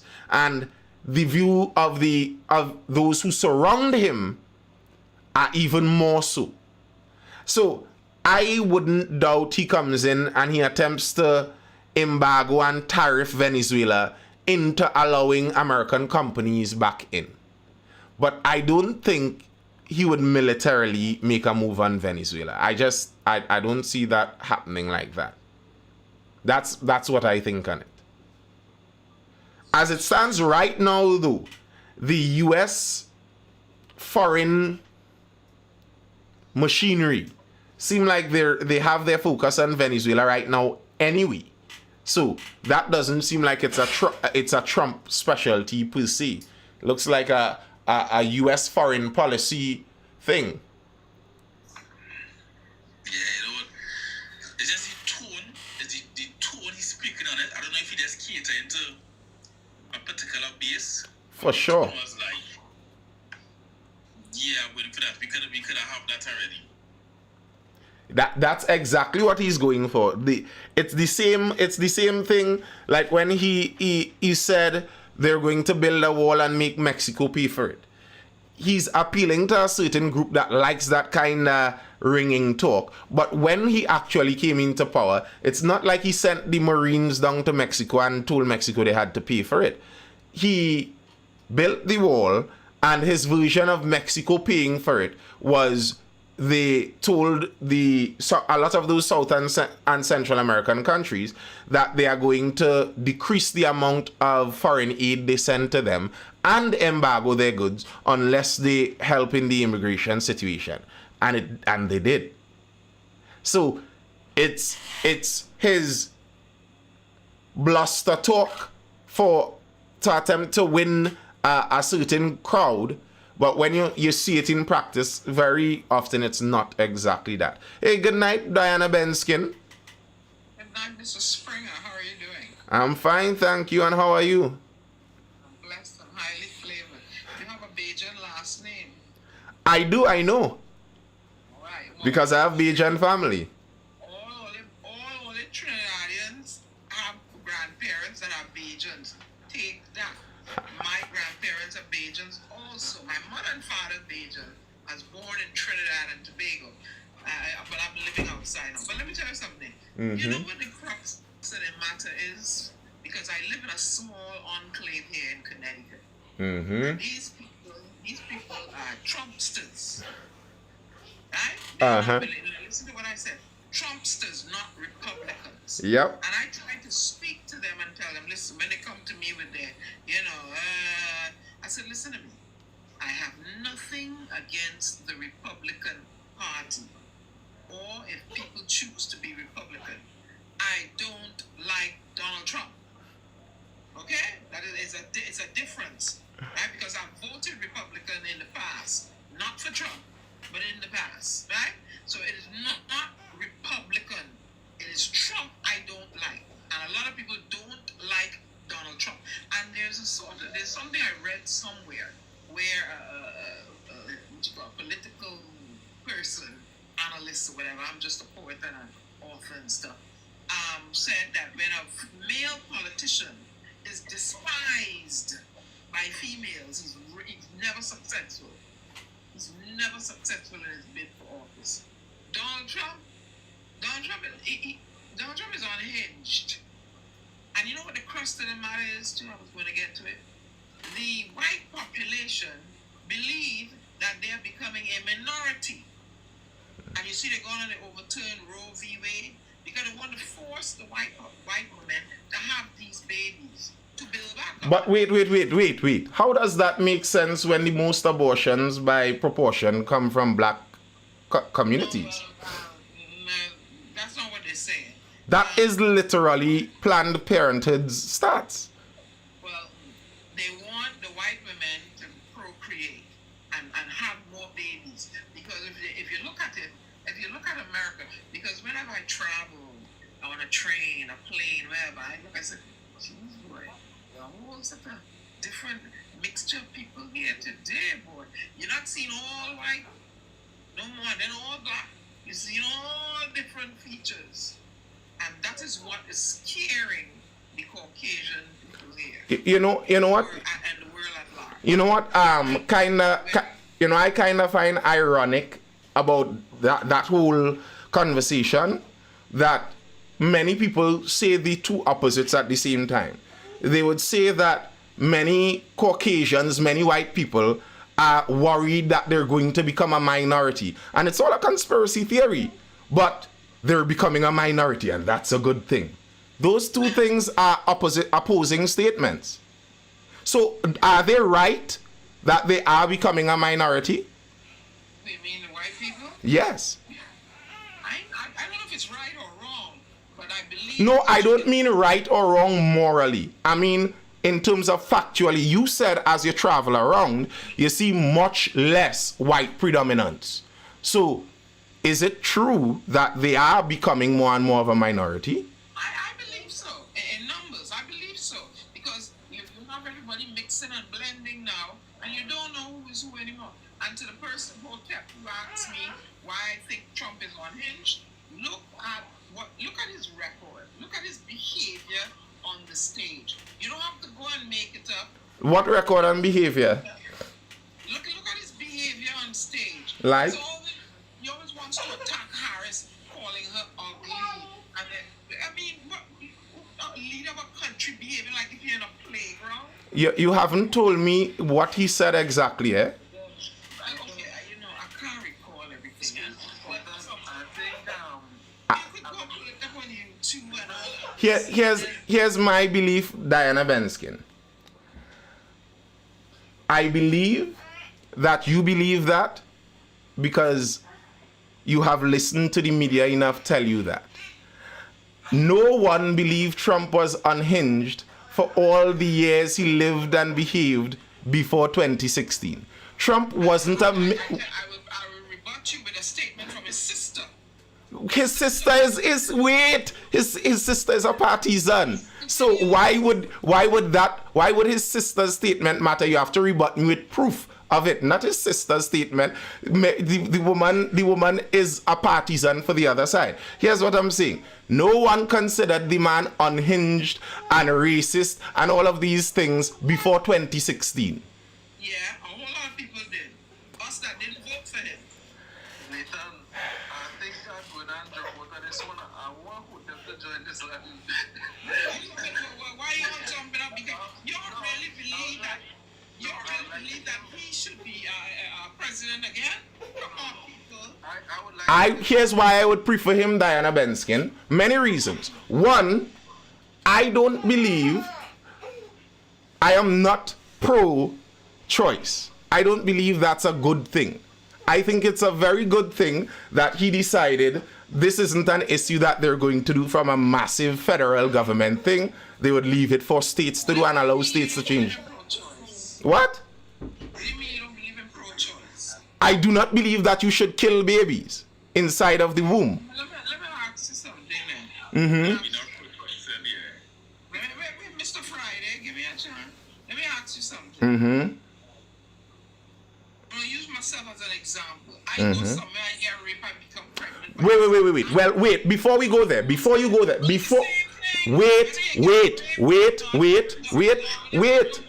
You've got to wait. Before you go there, is it that you would only want abortion for rapes? If it's that, then we could discuss that. If it's that you want abortion for everything else, then why bring up rape? But it's my body. This is my uterus. All right, so then let's not try and bring up an extreme case that you don't believe. Why bring up the extreme case that you don't believe? You believe that anyone... Don't you believe? Wait. You're not listening. I have the right to do as I please with it. But you're not listening. Go ahead. You believe that one could abort anytime, any reason, because it's theirs. So why do we bring up rape? Why do that? Listen to me. I believe, you don't understand it. This is my body. Let me ask you A something. child's body is not your body. This is my body. A child's body, Inside. Oh, you mean? a child's body is not your body. Have the right, then you all don't have the right to ejaculate in a woman then. How about that? What does one have to do with the other? Let me ask you a question. Okay? And don't mind the long. This is cool. No. You go ahead. Say you're pro-choice. So, if a woman gets pregnant and the man decides he does not want that child, right? Should he also be able to say, well, you need to go and have an abortion because he contributed to that, but he does not want the child? You could say that, but it's housed in my body. I can do what I want. It's my body. So then when the child is born, My choice. when the child is born, It's inside my body that God put it in there. God put the uterus for me to carry life. So God put the uterus for you to kill the baby in there? That is my Are you calling God in murdering the baby that God put in you? If I don't want the child, So wait. You are using God. God put the uterus and God put the baby in you. And you're going to kill the baby that God put in you? God put the baby there. The man and the sperm and the egg come together and make. Oh, so it's only God. You're only using God on the other side now. God ain't have nothing to do with that. Carry life. And if I don't want it, I should have the right. Wait. What are you carrying? If I don't want What are you carrying? to carry a baby, if I don't want it, I don't want it. You shouldn't be stepping in. Nobody So should be stepping okay. in telling me what So if a child is in my house and it's my house and I don't want the child in my house, I should be able to throw them out. you have the choice to put it out. You have the choice to put it out. And this is where the Well, then you're a monster, Diana. That's all there is to it. This is what it's called. You are just a monster. If you look fine, if you look at all throughout history, everything that they do to try to stifle women, they have what they call it in Africa when they mutilate the women. You know what I'm talking about? You mean female genital mutilation Yes. that they call circumcision? Yeah, and then as women now. Wait. Just now, Diana Benskin. Are more females or males circumcised? I don't know. Oh, you do know. Don't lie to me. Don't lie to me, Diana. Diana, don't lie to me. Circumcision to women. Diana, don't lie to me. You do know. Even accent Toronto, let's chop off. We do know who is circumcised more, Diana. Let's not lie to each other here. I'm telling you, I don't know. I'm not gonna lie to you. I don't know. But to do that to women is more painful and damaging than to men. There's some feminist stuff taking place here. I'm feminist. Have you ever walked and how in the body of a woman? This is my body. You can't. Y'all should be making. So wait, all women have uteruses? What I should do, I can't do it. Do all women have uteruses? Let me ask you something. Do all women have uteruses? Amanda's get up tomorrow and he don't want to be Steve no more. He want to be Stephanie, and he goes ahead and does his sex change. And y'all don't function that and question that. Why only questioning why? I do question that. Steve cannot become Stephanie. Steve will always be Steve. No, I am not. I will say Steve is forever Steve. He thinks. You're not passing no laws for that. So why only want to pass law on my uterus? Listen. The law isn't on your uterus. The law is on murder. That's all anti-abortion, isn't it? Anti-abortion is an extension of murder. It's I have the right. You're taking away my right. you have a right to murder. You're taking away my right of To murder? choice. And you're taking away my right of choice. To murder. You have a choice to murder or not murder your baby. What murder? You're taking away my choice. Diana Benskin, do you know what murder means? You're taking away my choice. What is the definition of murder, Diana? Up to how many weeks is it safe to for a woman to have one of those? I don't know. I never was pregnant, so I don't know.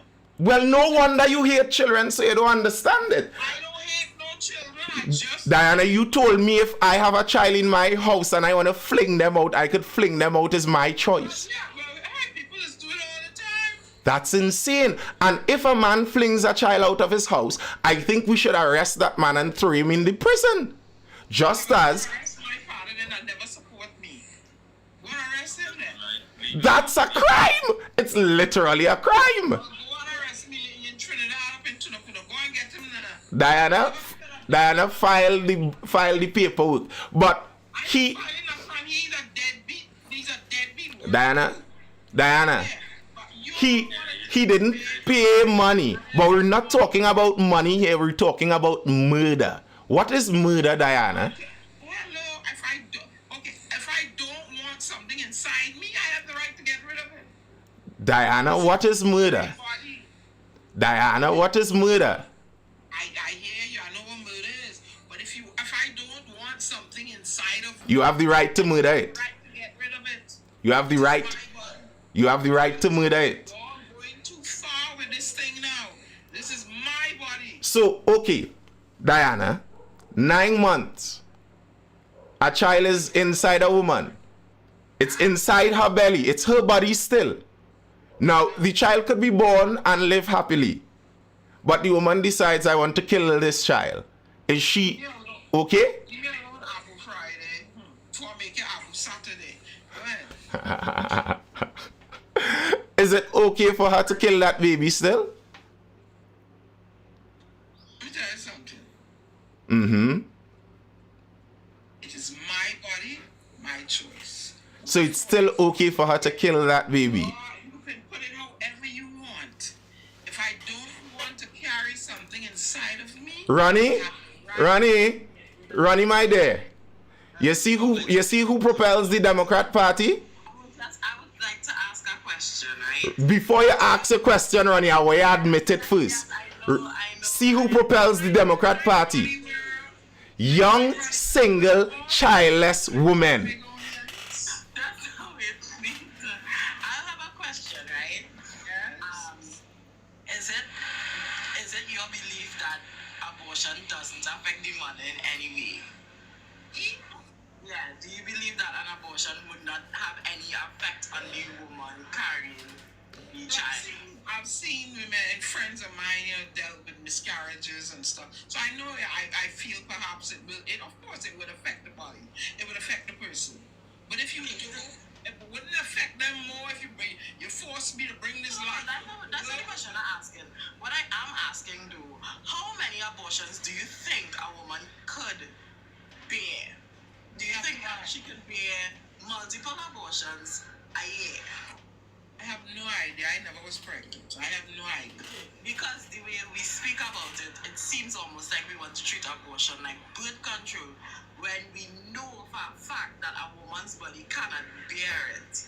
So therefore, if a woman's body cannot bear it much, then why don't we take other forms of protection instead of going to like, okay, I want to keep abortion for whatever reason, which for me is unnecessary. If you're not ready to have a child, then probably safe sex or no sex might be best, because any instance of you having that child or the possibility of having that child and then you go and you have an abortion that affects you, it kills the child, all these things, it doesn't help anybody. So would you not rather practice safer measures than just I've been practicing safe measures my whole life, up to including a hysterectomy.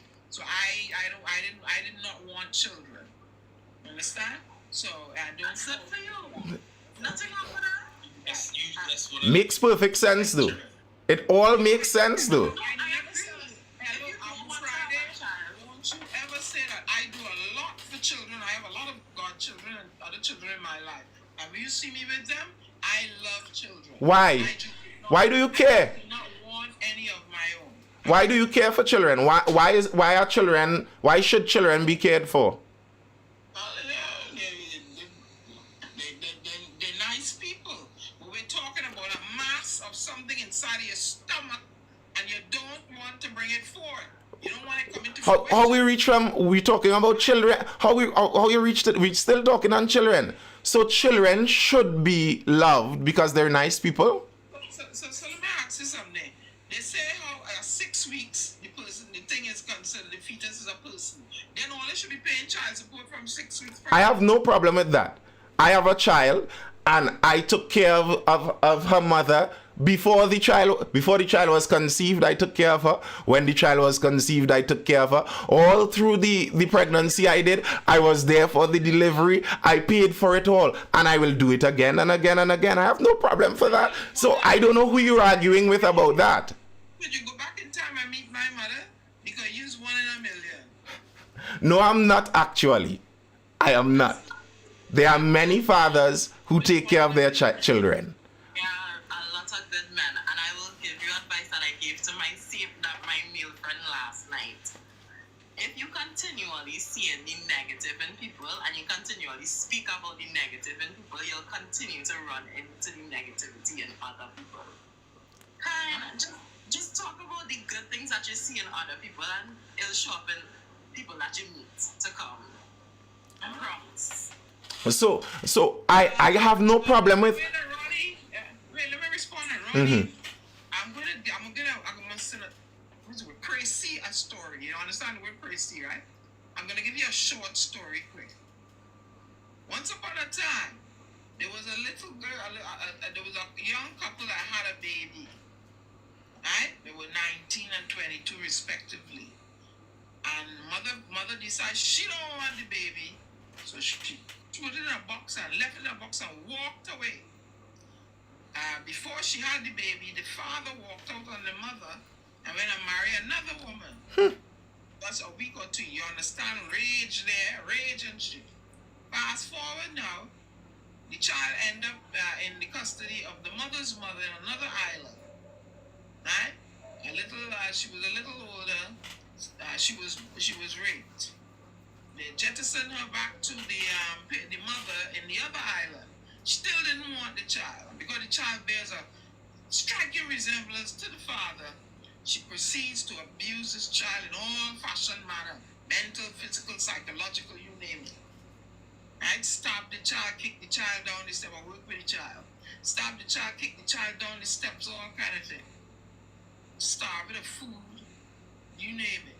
Hit the child in the head with an iron ear, lost hearing in the left ear. Every day of that child's life, that child got a whipping, a broomstick, a mop stick, a whole stick, garden hose, you name it. That child grew up, antsy. Because speaking to the child as an adult now say that when the mother came around, she would jump. Her mother called her boy name, she jumped. Always jumpy. 11 long years of that she experienced. So she decided one day she's had enough, and she, after writing her exams in Trinidad and Tobago, she decides to go back to her grandmother in another island.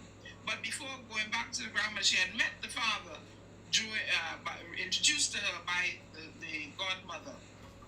And then eventually the child immigrated to the US and she went to seek out her father. You know what he told her?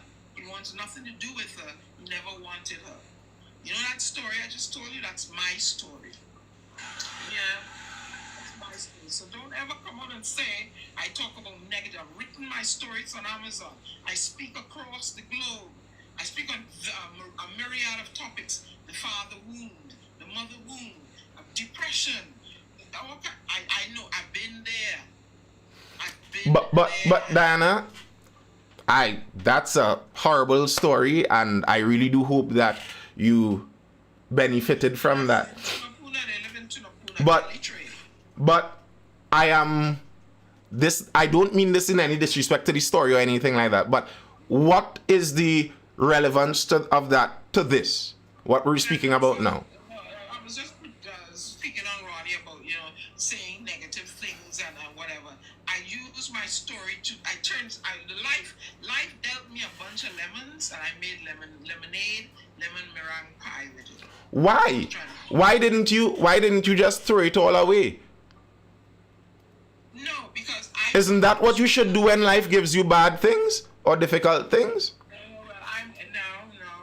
You're trying to tie it into a pregnancy, and it don't work that way. I didn't say anything about pregnancy. I'm just asking a question on first principles.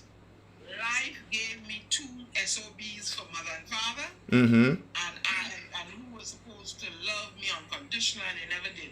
And what I'm doing with my platform is to let the men that are chronic delinquents, let them know, hey, you need to pull up your act. Why? Why? Because that's your child. That's your. No, the woman could throw away the child. If I'm not taking care of the child, the woman could throw away the child. That's not my business. I believe you. And sometimes I have said to myself, why didn't she just abort me? So why don't you why don't you propose that to the men? What I'm trying to tell you is you can have a person bringing a child into the world and treat them the same way I was treated. I am not disagreeing. So why are you advising people why don't you advise them to just abort all? Well, if you didn't want the child in the first place, Yeah. don't bring it forth. Yeah, abort it, and Why are you going to bring it in the world and treat it the way I was treated? exactly. So kill all the children. Why even bother? Shouldn't we go when we go into the ghettos, we supposed to do like Margaret Sanger? Margaret Sanger had the right idea. When we go into them ghettos with all them stupid poor people who keep causing all this crime, what we had to tell them is kill all the babies, and that way we wouldn't have no crime in the next generation.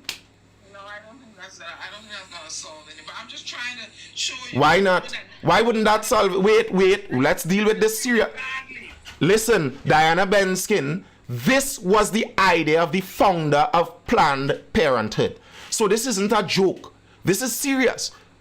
If we get rid of the malcontents and malformed in society and malbehaved, we'd have a better society. So why don't you advise that? Why are you out here advising people take care of baby? No, advise them get rid of it.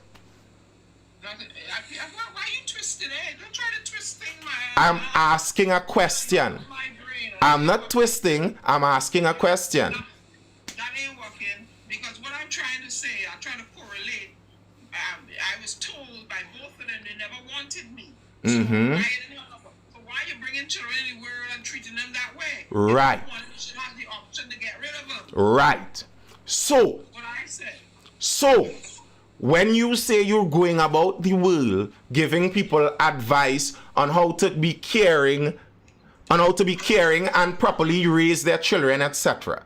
Why? Wait. Let me finish. Why are you giving them that advice when through your own experience and what you say you believe, you say if you're going to bring a child in the world to suffer, it's best you throw the child away. It's in your body. It doesn't matter. It's a lump of cells anyway. It's like just cutting out a cancer. So why don't you advise everyone who is in unfortunate circumstances, if you get pregnant, cut out the cancer? I don't go around the world telling people about pregnancy. I talk about the abuse of children. Well, that would stop the abuse of children according to your own view. I talk about pregnancy because I made my decision. I didn't want any. But, Diana, we know where children come from. If you stop it before the child is born, and the child only is a living child when they're born, well, you could stop it before they're born. Everybody would know when they're pregnant, and if you tell all of those people, get rid of that, wouldn't that stop the suffering? But they're already doing it. That's why the white population dwindled so much. What? Yeah. Go read it up and see. But just now with Diana, as sad as your story is, it sounds really cliche. Oh, really? But no, not your story, but what I am about to say is gonna sound really cliche. It made you who you are now. It made you into the person that you want to go and help other people and do all of these things, right? That help makes no sense. The help makes no sense. Why are you helping people to raise better children when you believe that the solution to that is to cut it off at the bud? Why not advise that? I don't understand. I am speaking to persons and delinquent fathers and people that are abusing their children. That is a different premise. Right, but Diana, you could cut it off before it reached there. You believe that these little lumps of cells are just lumps of cells like cancers. Everyone knows when they get those little lumps of cancer. So you believe you could throw that away, and that is preferential to the suffering of the child. Why would you go around the world wait, let me finish. Why would you go around the world advising for the after step when you could advise for the step that removes that? Well, I don't want to be in that arena. That's not my forte. Why? I was never pregnant, so I was faced with that choice. So the things I was faced with and experience is what I talk about. But you just said that's a lump of cells. You were emphatic. You were emphatic in saying it's just a lump of cells and it's in your body, and if you don't want it, you could get rid of it. I should have the right not to carry it if I don't. Y'all are taking away my right, and I don't like that. Okay. That's not right. Oh. You're taking away my right, my choice. My choice is being inhibited. All right. My choice is inhibited. Yeah, Adriel, what you gonna say, bro? I ain't gonna lie. The whole topic of this whole abortion scene and thing, I mean, to be godly honest, my view on it would be like, especially how, in Diana's perspective now, from, her body, her choice, and I get rid of it before, because as far as they're concerned, the baby is not a baby until it exits the woman, living and breathing. Right? My honest perspective on that is there's just a way to dehumanize the entire situation. To know that, a living, growing fetus is developing inside you and you just want to, just get rid of it now. And, it is even throughout human history as well as the same shit repeats itself, Correct. They find some way to dehumanize, a person and use that as an excuse To kill them. I don't know if it possibly psychologically, makes them feel good, right? Because as far as they're concerned, they have this notion in their head that, hey, this is not a child, or this is not a person because of certain, aspects now, right? And I mean, it's just sad. It's just sad because, I mean, at the end of the day, man, woman go and have sex, at the end. It don't, right? Sorry, now I'm just trying to find a way to put this properly now, right? Yes, I am. Yes, I'm a religious person. If I'm what? Someone asked me if I'm religious. I said yes. Which religion? I practice the Baha'i faith. Okay. Are they against murder in the Baha'i faith? They're not against that. They're against it, not against my choice. Taking away my choice. Diana, why can't you answer? Diana, you like your politicians and them, and you like your Democrat politicians and them, and answer my question now. Really? No, I like Mia Martin. Nah, don't do me at that. Don't do me at that. Mia know how to answer. Listen, Mia's political philosophy isn't exactly my cup of tea, but Mia, no. If Mia was here, she all know I might be back in, but you're not answering me. Does the Baha'i faith prohibit murder? Of course. So how are you a practicer of the Baha'i faith when you endorse murder? What am I murdering? What is murder, Diana? We returned. I didn't forget where I was, What am I murdering? What is it I'm murdering if I have an abortion? What am I murdering? A baby. A human being. Murder is always human beings, You can't murder a dog, you can't murder a cat, you can't murder a cow and a chicken. Murder is the killing of a human, the purposeful killing of a human. What is a human being? A human being is a creature in the Homo sapien genus, the Homo genus sapien, that has 26 combinations of chromosomes and grows to an average life expectancy of 72 years and is dimorphic in gender and sex. Okay. So the thing I'm getting rid of inside of me have all those features. Yes, it does. Does? It does. I thought a human being was Mhm. gone past the 9 months and it's out and it's living, it's walking and it crawls. So a human being has to walk to be a human? Crawl or creep. I thought that was. So if it cannot crawl or creep, it's not yet a human? And breathing on its own and you have cognitive. So if wait, well, let's go through those things. So wait, Diana, I'm asking as you are speaking. If a human cannot breathe on his own, he's not a human? You're twisting it. But you just said those words. I thought a human being is a full-fledged individual, is able to have some sort of thinking on its own, can move on its own, make a sound on its own. I thought I was a human being. Let's get your definition of a human down. So it has to move on its own. Nit. But in that instance, then you could say that the fetus inside We know this. We know this. is considered a human because it kicks, it feeds, well, whatever the mother eats, it feeds off of that as well. That's where I want to get to. I want Diana. Diana may not know, but what I do other than just talk randomly on the internet at midnight, I teach biology. So we can go down this road very wonderfully. What exactly is a human? Honestly, does a 6-week-old fetus kick? So if a human 6-week-old fetus is kick. if a human cannot move, is that any less a human? No, you're twisting things and that ain't gonna work with me. Answer my question now, Diana. Please. No. There's a certain time period I would give to have abortion. After, I believe it's not safe after 4 months, 5 months. I don't know. Why not after 4 months?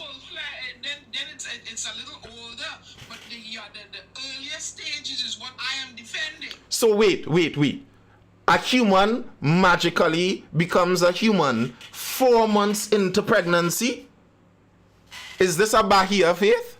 But you should know if you don't want the baby or not. But no, you see, Diana, we're moving goalposts. We're not talking about your wants and desires. We're talking about what a human is, because we're trying to figure out if this is murder. We already agreed murder is bad. Murder is killing humans. We just have to figure out what is a human. So if a fetus is by the way, fetus literally means little human, but if a fetus is a human, killing a little human is bad and wrong. All we're trying to figure out is when the fetus is a human. So when does a fetus become a human? Well, according to what I know, a human is a person that can stand up upright, 2 legs on its own, high intelligent, it can talk, understand if you talk to it too. In the first 6 weeks, can that fetus do all of that? Diana, within the first year, a baby cannot do all of that. I'm talking about the first 6 weeks. I'm talking about the first year. You made a definition, Diana. You're not understanding and you're not listening. You made a definition of a human that doesn't include 1-year-olds. If 1-year-olds are not humans, then we can kill 1-year-olds too, and it wouldn't be murder. Is that the case? 1-year-olds can move and twiggle and do things on their own. But in the first 6 weeks of that pregnancy, that lump of cells, or whatever you call it, can't do that. So if someone is in a coma and cannot move, then they're no longer human? Yeah, twisting stuff. The person is a human. The fetus is a human too. A human is defined genetically. Listen, Diana. If they've discovered a baby, a tiny little dot of cells, the lump of cells, within the first 3 weeks, and they discover it on a napkin in a dumpster somewhere, and they carry it in a lab and analyze it, what would they say it is? It is a what fetus? What kind of fetus would they say it is? You have to determine who it comes from. It could be from a dog. Yes, and they will do genetic testing, and the genetic testing will come 100% for one thing. What would that one thing be? But we don't know who the cells, if it belongs to an animal or human. Diana, you do know that 1, through a microscope, 2, through genetics.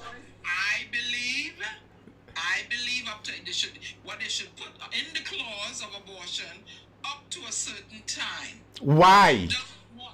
Because if I don't want it up to a certain time and it's safe, then let me do it. Why after that time? Why stop it after that time? After that time, then it is more viable human being then.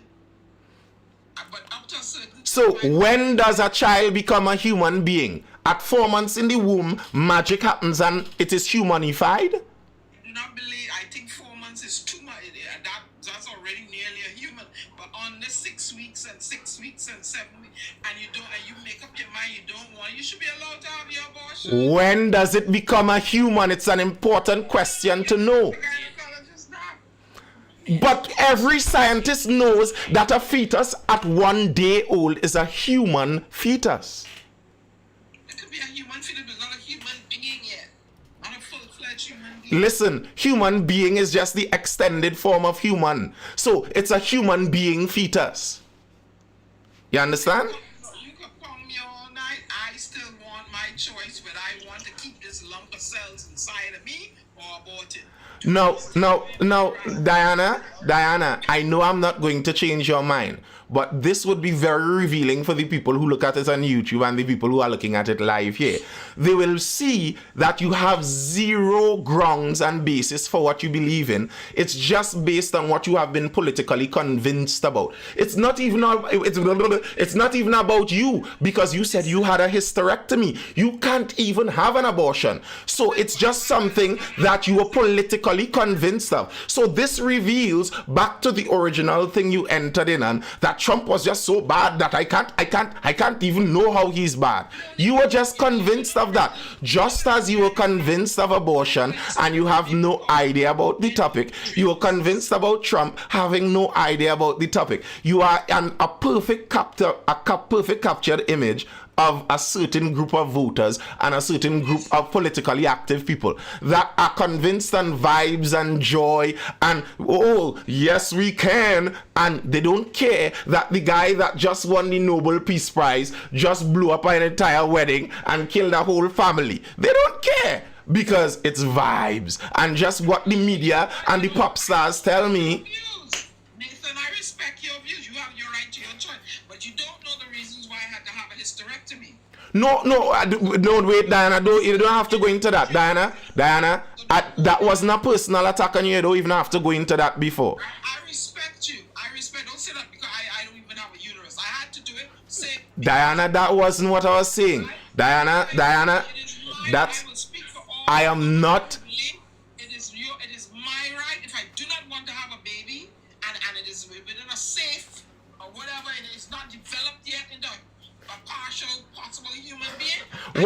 At what point is that? I should have the right. Why, you're taking away my right? At what point is it that partial, possible human? You're taking away my right to choice. At what point? At what point is it that partial human that you can't kill? You didn't want me to vote. Come on. You cannot take away. Yes, go ahead, my dear. So, with your ideology, right? Say I get a female pregnant. Do I have a say in the matter, or I'm not sure if what's your views on that? Do I have a say in the matter? Well, if it were me, I'm speaking old English, and I came to you, I said, okay, babes, you knocked me up, you're pregnant. What do you want to do? I'm gonna ask you, what do you want us to do? Okay, I don't want it and you want it. You don't want it and I want it? Yeah.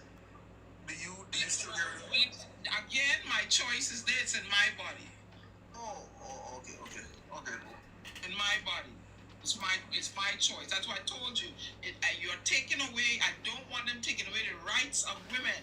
My right to choice. Your right to murder. Leave the right to choice. There's no right to murder, Diana.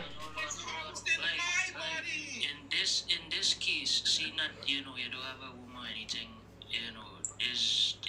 Basically is not your choice anymore. It's not your right anymore. It's some I'm other speaking on woman's right. behalf of women. I'm speaking on behalf of other women. Yeah, but you're saying my right to choose. When I say my, I mean woman. So it's no longer your She's saying my as the collective of woman. I am woman, so it's my.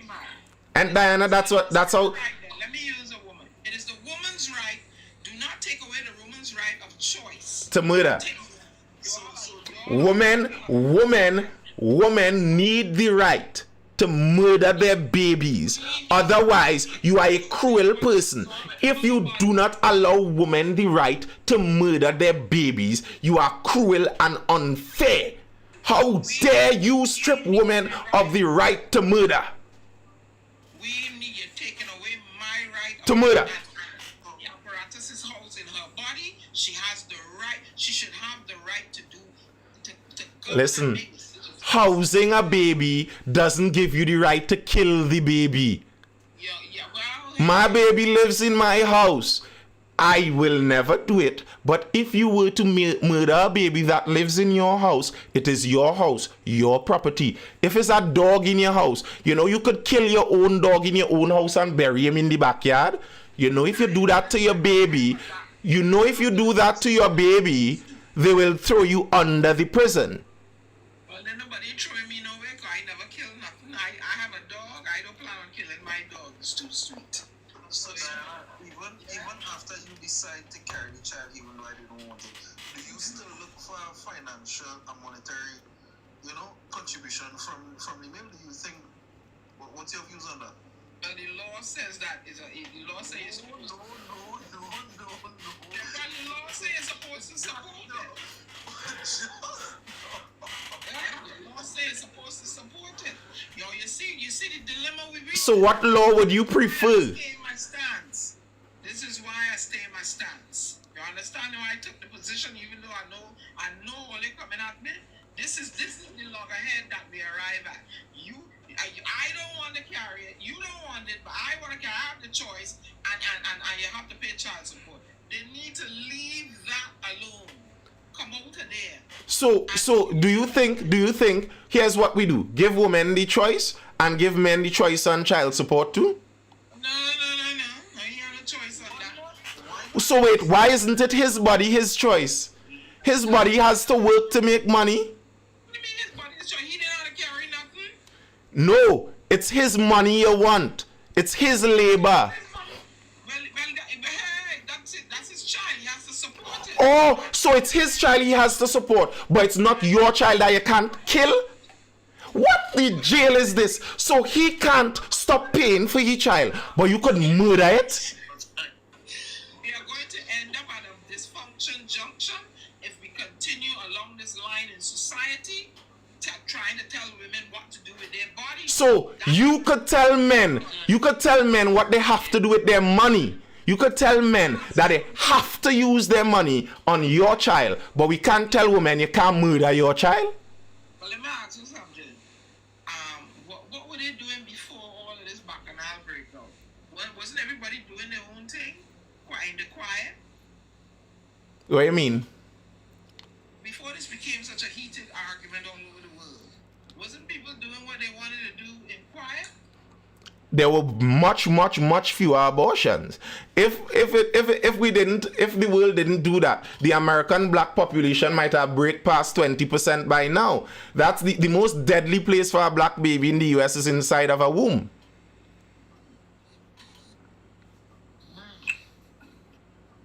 Yeah, I know that I read something where the statistics on black women and there's Oh, you all murder your babies plenty. there's a healthcare desert, so where they provide them care in the society. I read up on something on that. But you see what I took the stance as the agitator because, and there's some women who believe what I believe in, that we're going to end up at a dysfunctional junction pretty soon. We are already there. Listen, you need to go and listen to these red pill men talk. They have been speaking about this for years. The same thing Dream Chaser brought up there. How do you mean that you could kill the baby and get out of your responsibility, but there's nothing I could do to get out of my responsibility? That's not fair. We are already at a dysfunction junction. You can murder the baby, but I can't not pay. That's insane. And what it is, a lot of women believe that their choice, you're infringing on my choice. You're infringing on her choice. But isn't it the man's choice to pay or not? Why can't the man have the same choice? No, he had no choice to pay. As a human being, it needs when they come outside and run around, it needs financial assistance. Yeah. So the human being don't need to live. But if it live, it need the financial assistance. You're taking it again. Here we go. I tell you, we're on dysfunction. But you're taking away the man's choice. Do you think men have a choice to pay for 18 years? What do you mean? No, you don't. So how could you say that you have no problem taking away the man's choice, but you have a problem taking away the woman's choice? Choice am I taking away from him? You just said he doesn't have a choice, Diana. Equality until it's inconvenient. Diana, does the man have a choice to pay for the child for 18 years? No. So you are taking away the man's choice. He has no choice. What do you mean choice? If that's your child, you need to support that child. So it's not your child that you don't need to kill it? But it's my child, and if I want to get rid of it, it's mine. And I So can how do come it. you have the choice to kill the child, but the man doesn't have the choice to not pay? No. The child is there. You have to support the child. You see the dysfunction that arising out of this whole. Equality until it is inconvenient to them. Diana, I feel you're trolling me now. Again, if you trolling the feeling. I don't want to believe that a big woman seriously not catching where you're going. Like, I mean, even feminists understand this point. Many feminists even would agree with this and give me what's the thing, paternal something where you could refuse it. That's what many feminists use as their argument. But you are boldly standing on the claim that men have no choice and give women the choice to murder. I don't want them taking away my choice as a woman. No. So why do you want them to take the man's choice? And that's not a choice. That's a responsibility. So isn't it your responsibility as a woman not to murder the baby in your womb?